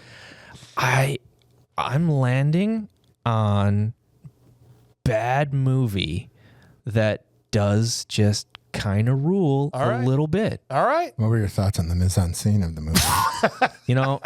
The mise-en-scene was very hit or miss. Sometimes they had like the pullback of them coming out of the bush one at a time. That was a good mise-en-scene. Pull back from the bush. That's Harry Towers. Everybody got that? All right, awesome, man. Ryan Morrissey said, look, I'm impressed Aaron Norris produced what felt like a gritty, ugly war movie. The good guys really don't feel like good guys, and they knew it. They were here to do a job and knew it meant certain death each day. This was going to be a good movie, full stop. If it wasn't for the village destruction scene, I rewound the part where that poor chicken... Wow. was looking dead at the camera as they set off this explosion in the hut and flash rotisserie the back end of that bird. That alone elevated this movie to a bad movie that rules. It'll be in rotation from now on. Thank you. I love that Ryan has, because of BMR, discovered a movie that's now going to be in his rotation. That's great. Hey, get the go all out and get the Kino Lorber special Blu-ray edition with a Dudikoff double feature of Platoon Leader and Soldier Boys. Love it. Do it. Patrick, the floor is yours. I hate this movie. I did not like it at all. I did not. It full stop, a bad movie. Okay. Yeah? That bad? Yeah, like laser blast bad. Wow. I was more entertained by Laser Blast. I was going to say I was more entertained by Laser Blast, too. Yeah. I would gladly watch Cabin Fever again instead of this. I don't understand the 5.3 rating. It's funny because somebody put a 9 on one of the IMDb ratings, and they said, I can't believe this is rated a 4.4. So maybe recently there's been creeping up. Been a thing. Yeah. No. It is bad. Well, the story sucked. The acting sucked. It sucked. What did Laura think? Same. I was getting mad that Tubi kept playing commercials because I was like, oh, I know. Just bring it. Just end this thing. It'd be like if you were on an airplane and you're like, oh, we're going down. Crap, right? And you're like, man, this is taking a lot longer. Like, just crash it already. Like, and then you're just like, the anticipation's worse. Yeah. As you're going down, there's a damn commercial for Liberty Mutual. That's right. I could not, it was.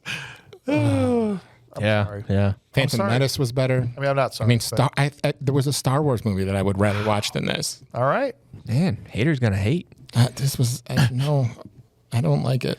Aaron Nowak. I want my time back. Aaron Nowak said, this is not a bad movie, but it's also not a movie I would rewatch. I found myself feeling the anxiety of what might happen. The scene when they have to hide in the tall grass as the NVA run past them had me freaking out.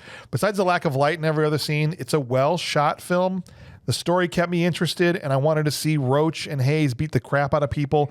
A couple of spots had me laughing, like when everyone was returning Lieutenant Knight's stuff when he comes back, or when the chickens almost blew up in the village. So with a heavy heart, I'm going to give my first good movie that sucks rating for this movie. Yes. So that's a good movie that sucks from It's coming Aaron. around. It's coming getting around. Traction. It's getting traction. Man. Let's keep it going, guys. Yeah, and Charlie Francois, here's what he said. Like many Vietnam War-based a soldier's memoir films before it, Apocalypse Now, Full Metal Jacket, this movie feels like a string of short stories loosely strung together in a chronological fashion. That I agree with him about completely. It was. That's the screenplay problem. Yeah. Unlike those masterpieces, however, none of the pieces fit together. I can't even count the number of botched subplots. Dudikoff saving the baby, Private Greaser in the landmine, Basera ODing out of nowhere. None of these contributed to the plot or gave any depth to the tropey characters. Not that we could see anything half the time with all the smoke in the jungle or the poorly lit shots at night. As far as movie craftsmanship goes, this one has little to no redeeming qualities. The acting was poor. The writing was bad. The lighting was awful, but in such a consistent manner that it like weirdly holds together. We kept pointing out the goofs in editing, complaining about the total darkness of the night scenes, and talk about shooting from the hip on this one. Man, jeez. There was a lot of of hip shooting with these guys. Dudikoff was endearing with his confused rabbit in the headlights stare. McNamara was definitely a solid second in command, and the rest of the crew with their shallow one-trait personalities bouncing off of each other, all enjoyable. I'm going to go bad movie that kind of rules, which is kind of what your rating That's said. exactly what I said. Also there. Very, very well spoken as well, Charlie, as always. And we always love to hear what his producer wife has to say. And so she said, what the hell was the director of photography doing? Just because it's night doesn't mean it has to be pitch black. You got to set a mood here, bro. Yes. Oh, man. Robert Richardson, he is not. No. That's for sure. No. I want to say some positive things about this movie because the script is a mess. Everything Charlie said, right on the money. What you said about the script, right on the money. Subplots disappear. I still want to know where little baby half squad is. Yeah. Nothing ever gets resolved.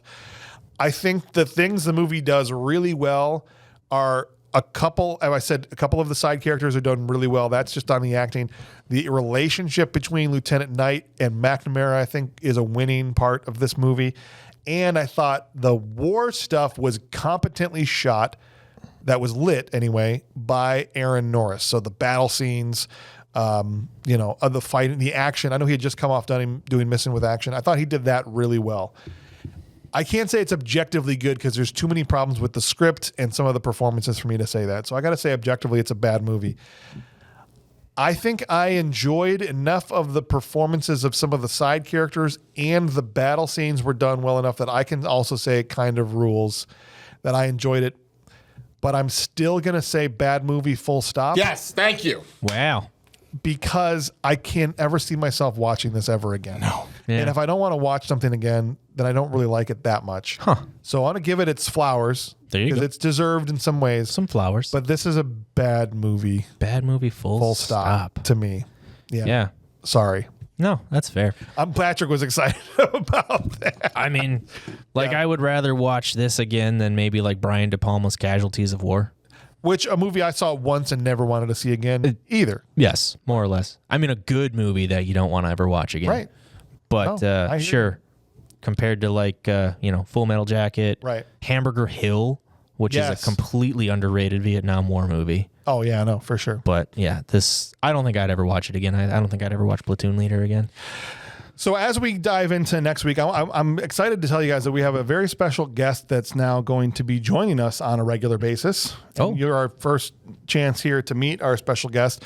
As we've been talking about, we have this DH9K, our BMR supercomputer that picks our movies for us. And the AI was very offended because a few episodes ago, Ryan Madela just said it's just a random number generator and pissed the thing off. And so she wants to be part of the show now going forward. And so we're just gonna bring her on and we're gonna ask her, let us know what's going on next week, because again, the BMR supercomputer, now named DH9K, is gonna be telling us what we're watching. So DH9K, if you're listening, are you there? Hello, my name is DH9K and I am ready for query. Awesome. Wow. Yeah, I know, right? It's so pretty she's cool. Kind of British. A little bit. Yeah. A little bit. Just don't tell her that. She's self-conscious about it. Oh. But what are we going to be watching next week? I am sorry. Next week, you will watch the John Candy comedy, Wagons East. Oh. Nice. Okay. All right. So have you guys ever seen Wagons East before? Long time ago. Yeah. I went through a huge John Candy phase, probably 20 years ago. Richard Lewis. Mm-hmm. I'm trying to think of who else is in it. I mean, obviously John Candy. Too. We just lost also. John C. McGinley's in that movie. Mm-hmm. Mox is dead. Mox is dead. Charlie Rocket's in that movie too. But so I think it's pretty cool that you're here. Are you having a good day today? Yes. Awesome. You guys, anything that you want to ask now that you have the opportunity to ask DH9K anything? How smooth is Madela's brain? I don't understand. I am just a simple robot. Oh, see, I think... so Madela answered. She's confused. I think she generally tends to prefer, yes or no questions, but you can ask her whatever. Sure. I mean, maybe she'll answer some other things, but I think it's nice that she's getting a chance to voice, right, herself. Yeah, here, and I like it. Do you like the panel that we have here today? Ryan Farrell is my boyfriend. Ryan Farrell is my boyfriend. All right. Wow. Chill out. Whoa. Oh my. DH9K. She's getting me blushing here. I think I can only guess that she's assuming that because your nickname is the Human Movie Database that you're also another AI. So she's all, we're going to interlink our databases. Ryan interface. Ryan Farrell is actually a person, DH9K. I'm sorry to be the one to tell you that. So, but anytime. But anytime. You want to ask her anything, go ahead. I mean, we might need to turn the mics off and close the room down because she might want to have some private conversation time. I enjoy the sight of humans on their knees. Whoa. Oh. Okay. All right. That's all right. it. So it's some bugs I still have to work out of the system here. That's okay. She gets a little aggressive. She gets a little. Wow. Okay. Are you actually going to try and murder us? No. Okay. All right. Thank you. Well, you asked to try. Thank you, DH9K. Are you going to? Yes. What? See? It's too literal. That's All the right. problem. We shouldn't ask scary questions like that. All right. You can just please go back to sleep until our next episode, okay? And you can tell us, is that okay? Yes. All right. Thank you. Good night, DH9K. Jeez Louise. Wow. That was close. Really got me. So join us next week, guys. We're going to be talking about the John Candy comedy from 1994. Sadly, his last movie. I know people often think it's Canadian Bacon, which was released after, but they shot that before Wagons East. He actually died on set of this movie, and they had to use a combination of body doubles and things to, finish the film. But he didn't even get all the scenes shot, sadly. But then this came out before Canadian because this Bacon. was 94. Yeah. Right. Yeah. Yeah. Canadian Bacon didn't come out till the following year. Yep. But that's going to be a fun time. We've had a lot of John Candy movies, haven't done one in a while. So join us. Then thank you guys. I just want to say thank you to DH9K's boyfriend, Ryan Farrell, for being here today, the human movie daddy base. Yeah. She thinks you're the daddy base. Oh my gosh. And Patrick Riley also. And thanks, man, for sitting through this movie. Yeah. I appreciate you. I'm James Hauser, your host, and we'll catch you guys on the next one.